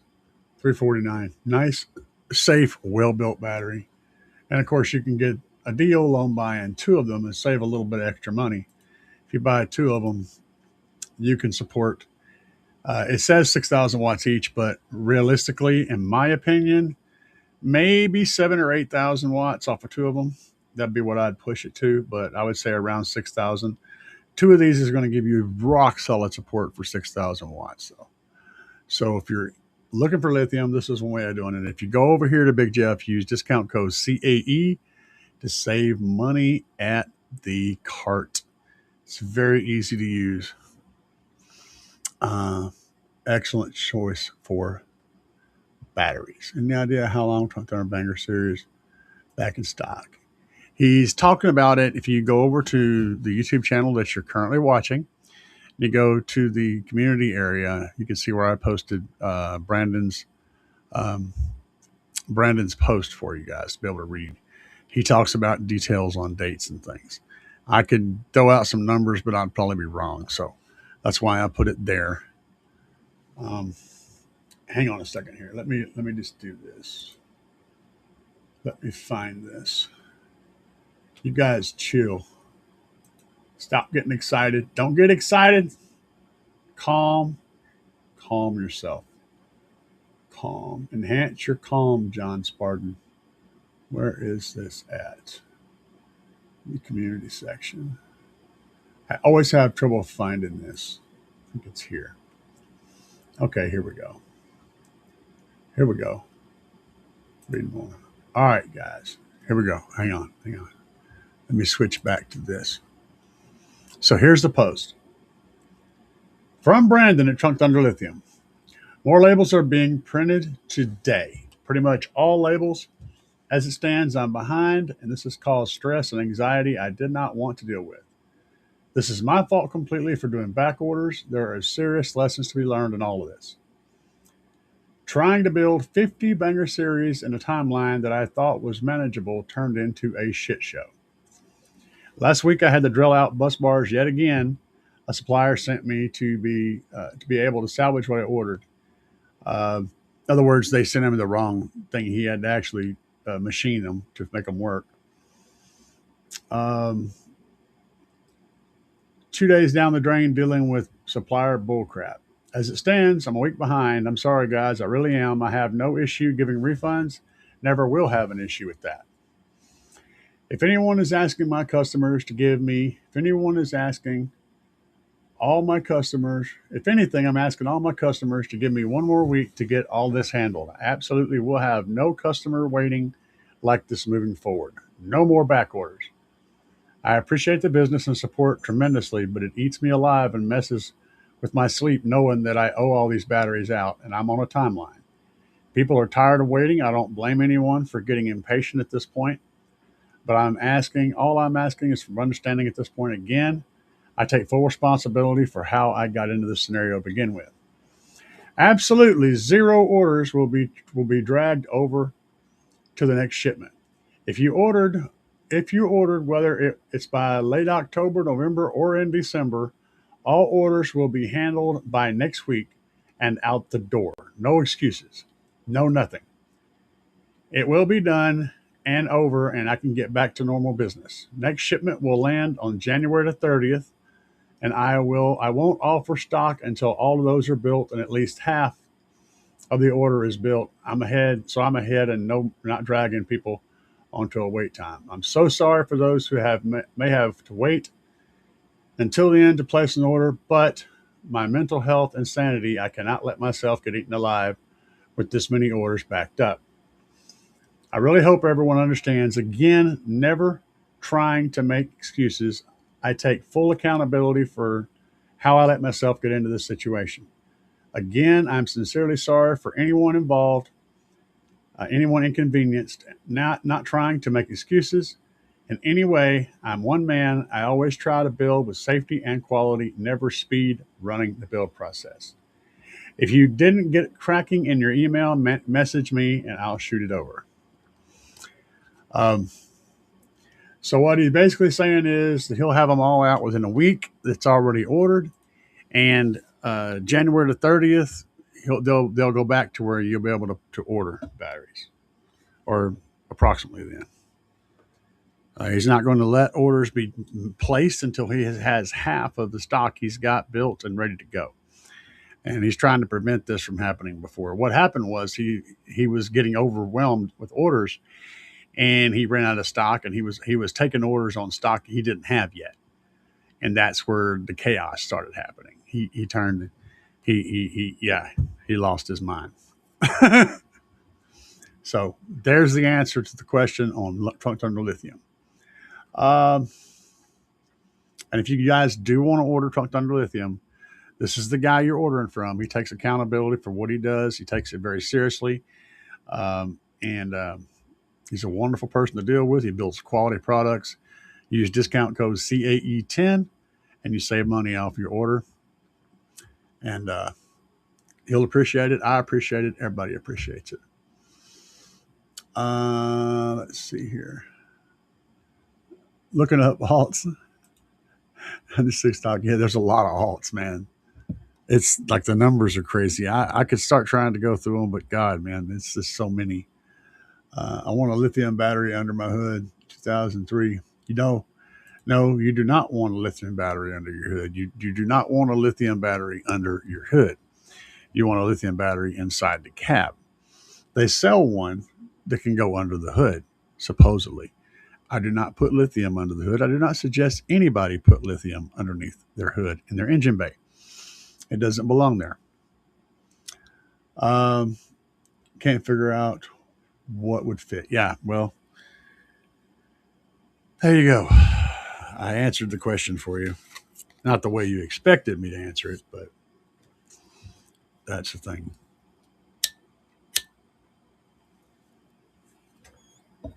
Don't put lithium in your engine bay. Um, Off subject. I built Mr. 412's box in 2004 from my Explorer. Had it put in my second 2004 Chevy Extended cab daily driver. Had to reinforce some same subs. Sweet. Yeah, flexing is cool on camera, but it's a horrible thing in the reality of it all. Um, what?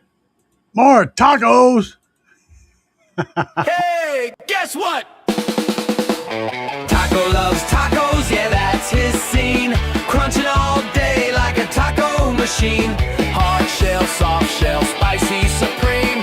Always eating tacos, favorite cuisine. Taco, taco, taco, taco, taco. Crunchy, crunchy. With taco machine.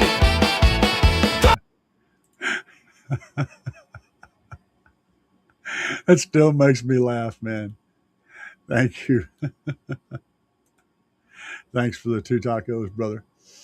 Uh, loves win too.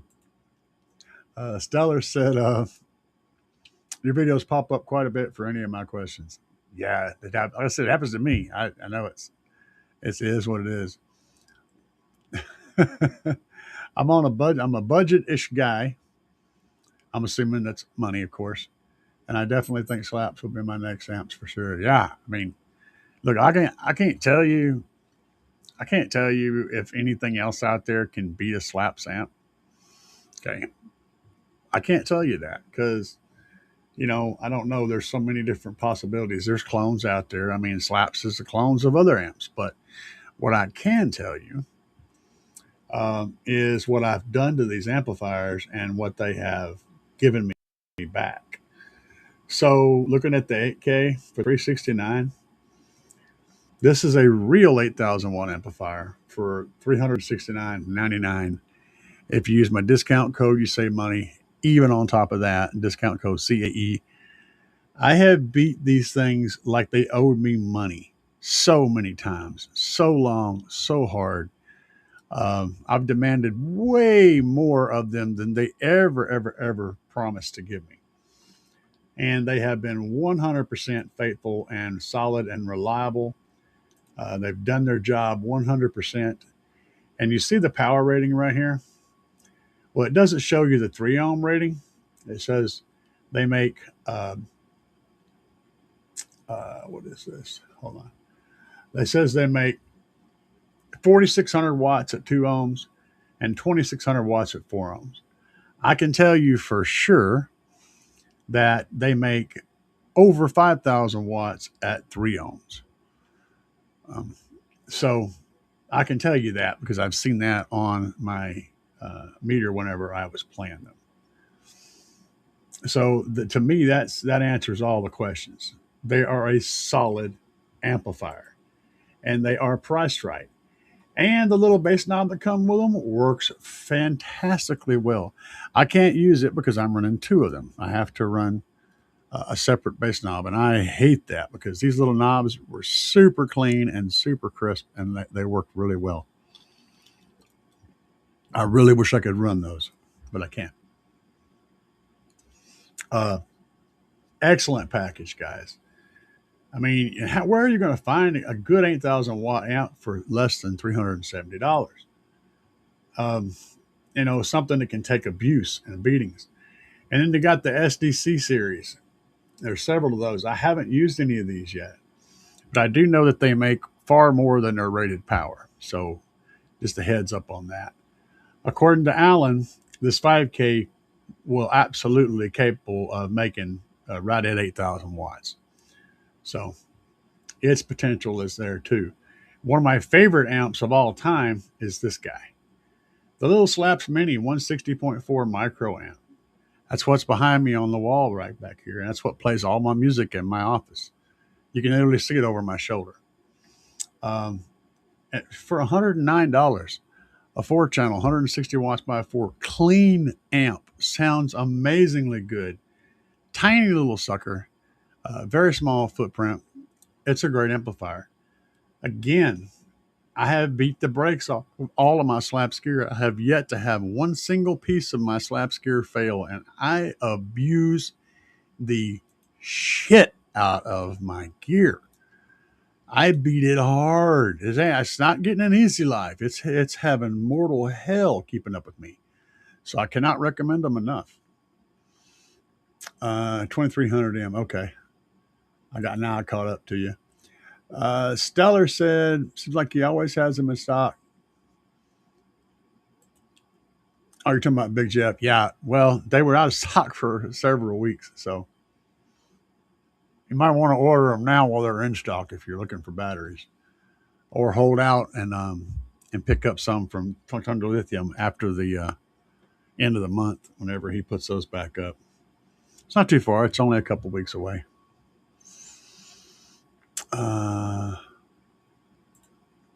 Corley said, I'd love to see some of the new US amps now. They got some wicked shit, but buddy, let me tell you, the price. They are expensive. They are ridiculously expensive. So yeah, just be warned. They are sick, but they are expensive as hell.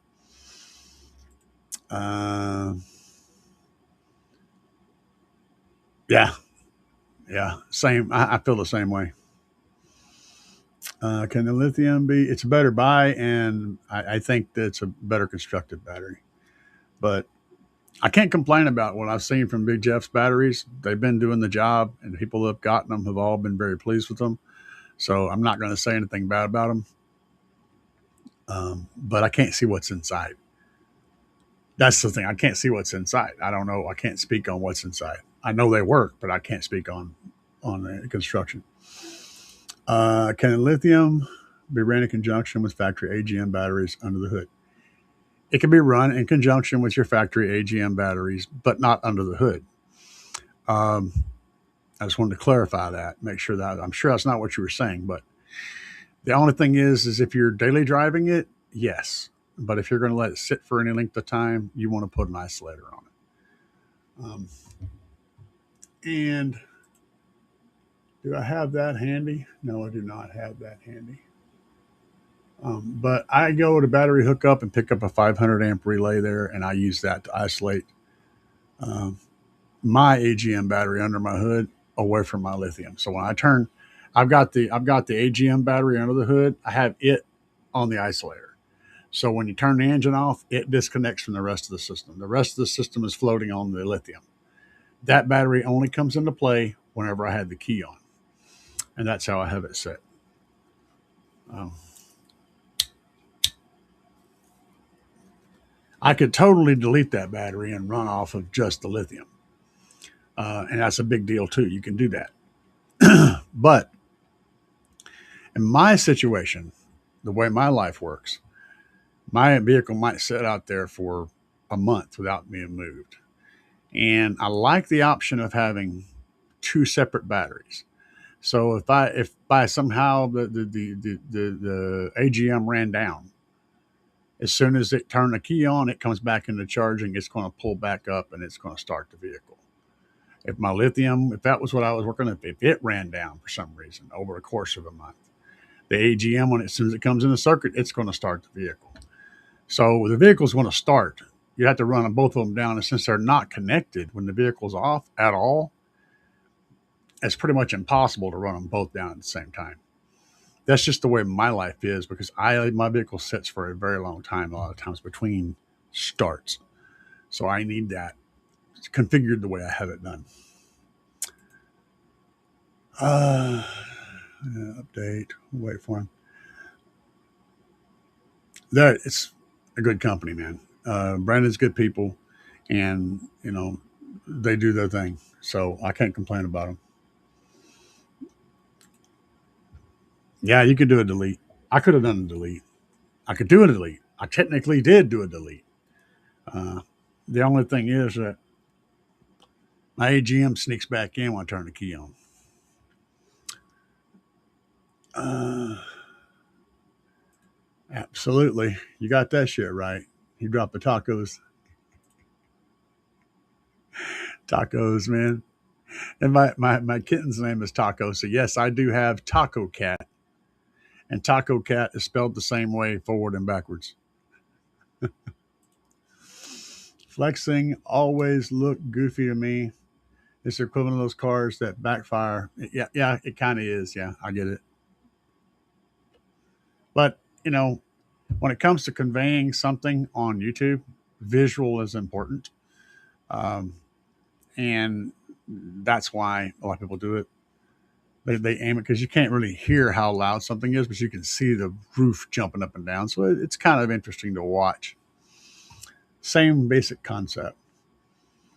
Uh, Tacos for people in the car or headphones. Oh yeah, man. Oh, and y'all ain't said nothing about my new headphones. I got the Mackie 250s, and they sounded like hot shit when I first got them. So I had to find a program to download a program, and I had been fixing this with my DSP, and I'm running this guy up here. That's the B2 Audio 610 DSP. That's what I'm using for my studio. I had been fixing the computer's lack of information in its audio channel with the DSP. But when I plugged in the headphones, they weren't getting that DSP, so it sounded like hot shit. I had to download a program that went into my computer and allowed me to set the EQ curve for everything that comes out of the computer. No matter where it's going, it gets the same EQ curve. And that allowed me to go back and flatten the EQ tune on my DSP and EQ it going into the DSP, but also into my headphones, so that my headphones sounded appropriate. So I was listening to Def Leppard for like 4 hours as I was tuning because I was having to tune it by ear, and I'm familiar with the Def Leppard tracks, and so that's what I was listening to over and over again. Two Steps Behind was one of my favorites that I was running over and over again, and I was listening to that, getting everything just right using this weird EQ system. Now I have it sounding good, so I'm very happy. But these things do sound good. They fit good. They're comfortable. Uh, the Mackie MC250s, I believe what they are. Um, they showed up as they're supposed to be a recording level, like a really flat response curve, and that's what they sound like now. Now that I've tuned the computer to a better curve, they do a good job at giving me a flat response. Yes, yeah. If you have the JS320, the Slaps 8K, the Banger 10K version 3 absolutely will be all you need. It will handle it no problem. I was able to run two of the 8Ks off of one Banger 10K version 2, but it was struggling with that. It still ran it and it still held voltage pretty good, but it was you could tell I was right at the edge of what it was capable of. And I have 670 amps of alternator at that point. But on one, uh, I was running a 370, which you said you got a 320, a 370, a single 370, and I was running a Trunk Thunder Lithium version 2 10K and a single Slaps 8K, and that worked fine. So, yes, it will work fine. I know this not just from numbers, but I've actually run the damn setup that you're talking about. So, yeah. What is this? Oh, we got more tacos in the house. Taco. Hey, guess what? Taco loves tacos, yeah, that's his scene. Crunching all day like a taco machine. Hard shell, soft shell, spicy, supreme. Always eating tacos, favorite cuisine. Taco! Taco! Taco! Taco! Taco! Crunchy! Crunchy! With Taco Machine!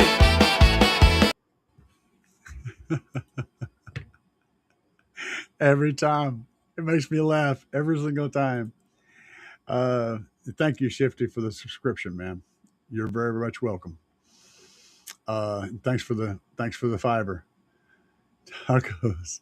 You guys are so funny. Uh, the god of SEO said, I run Glow Voltage Series 3 and my 4,000 watts in the Navigator. Huge thumbs up. Hell yeah, man. As long as you find the right stuff and do it the right way, you can do a lot, with a little.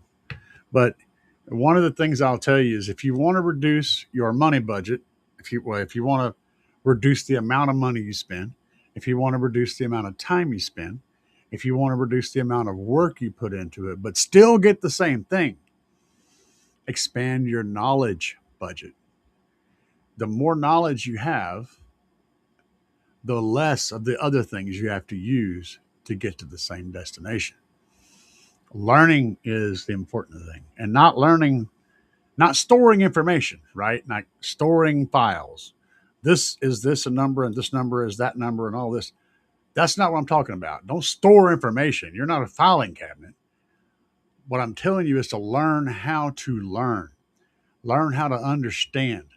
The information is available, but learn how to use that information to make good, educated decisions.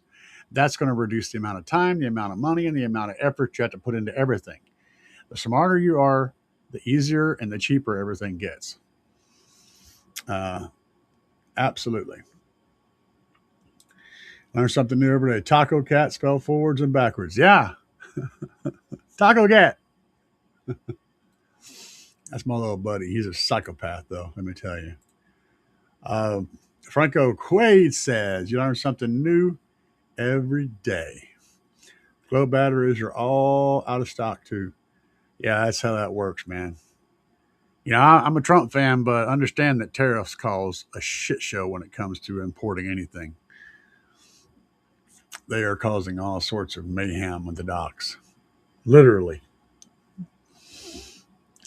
Stu. What's up, Stu? We're running from 7. We start at 7 now, Stu. You're about 2 hours late, man. We're starting at approximately 7 when I can. Windy demos, more tacos, and less vino.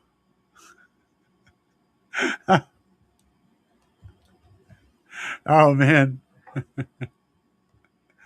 This is My little cat, my little kitten thing. I love it, dude. My little mariachi band. It's funny. I hate mariachi music.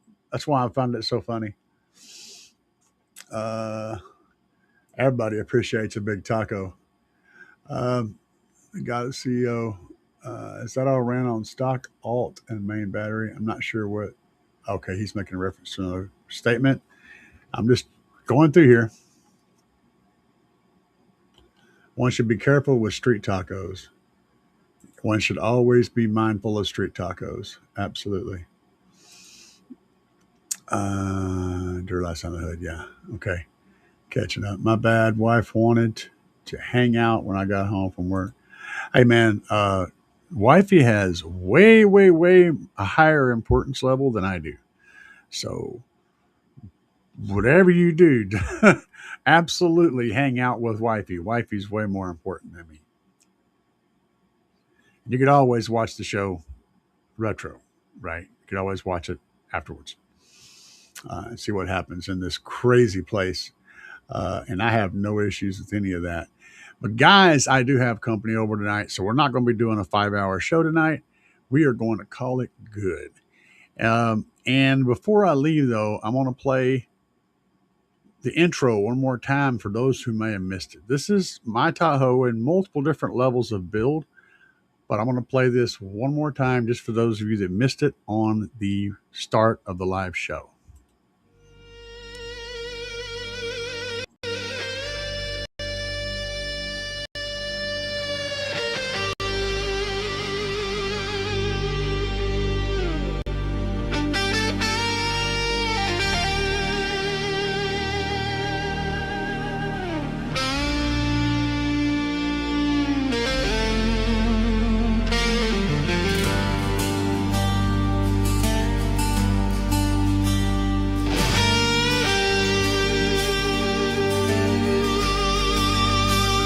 Sun goes down, fades away. Lifeless fingers, red decay. Darkness comes, slow moving mist hides the land inside its fist.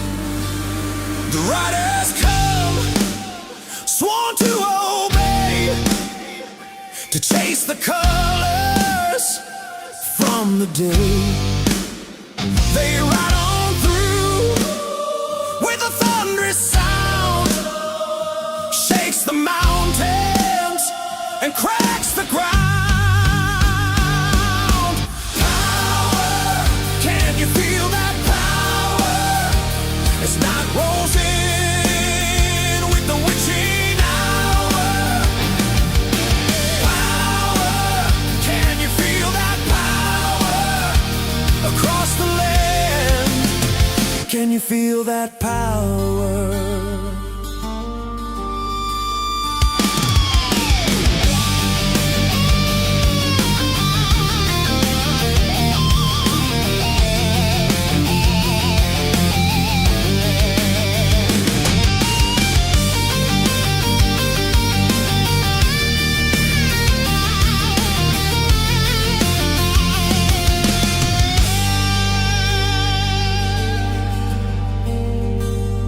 Cold steel hearts, eyes like flame, etched in dust, forgotten names, echoed vows through shattered time, bound by blood and ancient signs.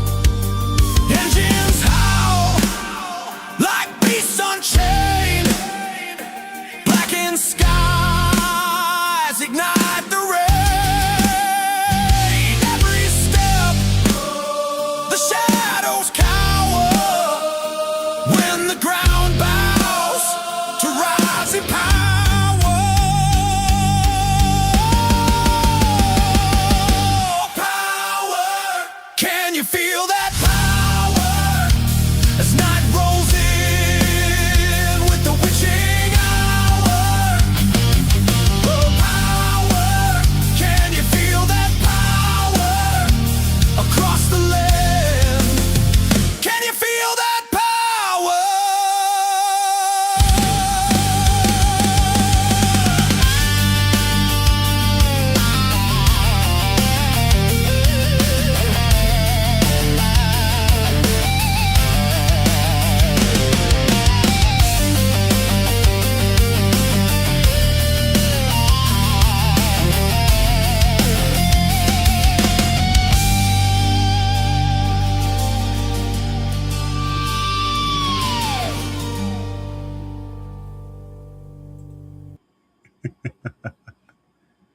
That was just a quick compilation of a bunch of different demos. Uh, and I don't know which one was my favorite, but there's a whole lot of them in there that I really enjoy all my demos, man. I like getting the smiles out of people, the shocked look on their faces, and just the whole energy of it, man, makes it all worthwhile. The track I am not done with. That's a pretty good track. It's getting close. I put it together tonight specifically for the show. That rendition of the track is going to change, but a little bit, but it's going to get more intense. Stu said he digs it. Yeah, it's a good track, right? I wrote all of that. I wrote that last night. Um, that's a good question. Let's see here. A lot of joy, Bass Phyllis said. You ain't lying with that, man. Kids love it, girls love it, guys love it, old people love it. It's and people that don't even know what the hell they're about to experience always smile. It's always a grin, man. It's like it's a whole different experience. It's like getting on a roller coaster. So, what's the best state to live in to compete and for community? And I'm going to tell you, honest to God, and this is the truth. I really think Springfield, Missouri is an excellent location. For one, I'm going to explain why. I have reasons. It's not just where I live, it's Springfield, Missouri, but I'm going to tell you why I think it's the king. Number one, it's located almost dead center of the United States. Anything that you want to go to that's not in this area is as short as it's going to be from anywhere in the world right here. Number two, Midwest SPL, Base Wars, all these guys, like for example, Midwest SPL is going to be in Lebanon this year, which is just right down the road, just a few miles down the road. We have in Springfield, we have like 15 to 20 car audio shows every summer. And that's in town. That's not counting the stuff around town. If you're willing to drive 30 or 40 miles around Springfield, you could go to 100 shows in the summer. Easy. Not to mention the fact that Springfield has the biggest hot rod community. Old school hot rods, low riders, slammed, air and hydraulics and all that stuff. We have a massive community for that stuff in town, and they have shows all year long as well as the other stuff. Wake the Dead's in Arkansas. It's just south of here. I mean, everything is close to this area. Springfield, Missouri is just where it's at and right now in cars and car audio. It really is. In the United States. I mean, you'd be hard pressed to find a better community for all that. So that's my personal opinion.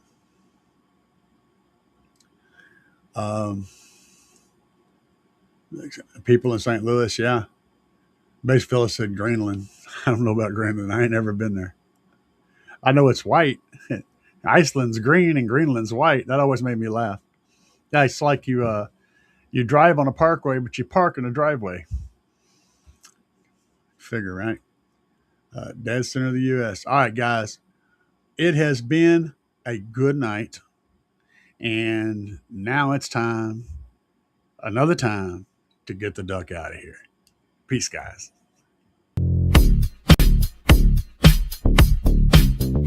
Yeah. Yeah.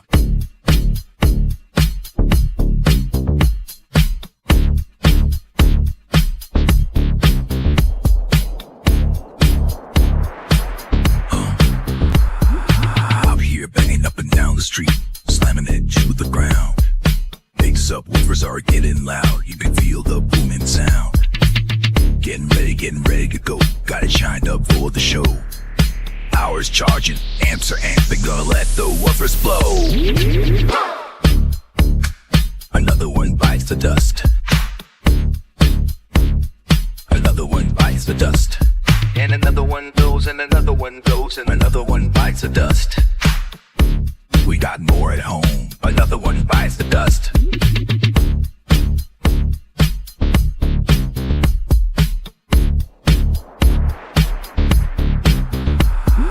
Fires are glowing and the amps smoking. Subs are cherry red.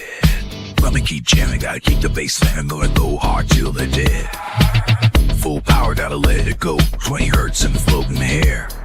Sparks are flying, boys, scores are frying, and the smoke is in the air. Another one bites the dust. Another one bites the dust. And another one goes, and another one goes, and another one bites the dust. Hey, we got more at home. Another one bites the dust.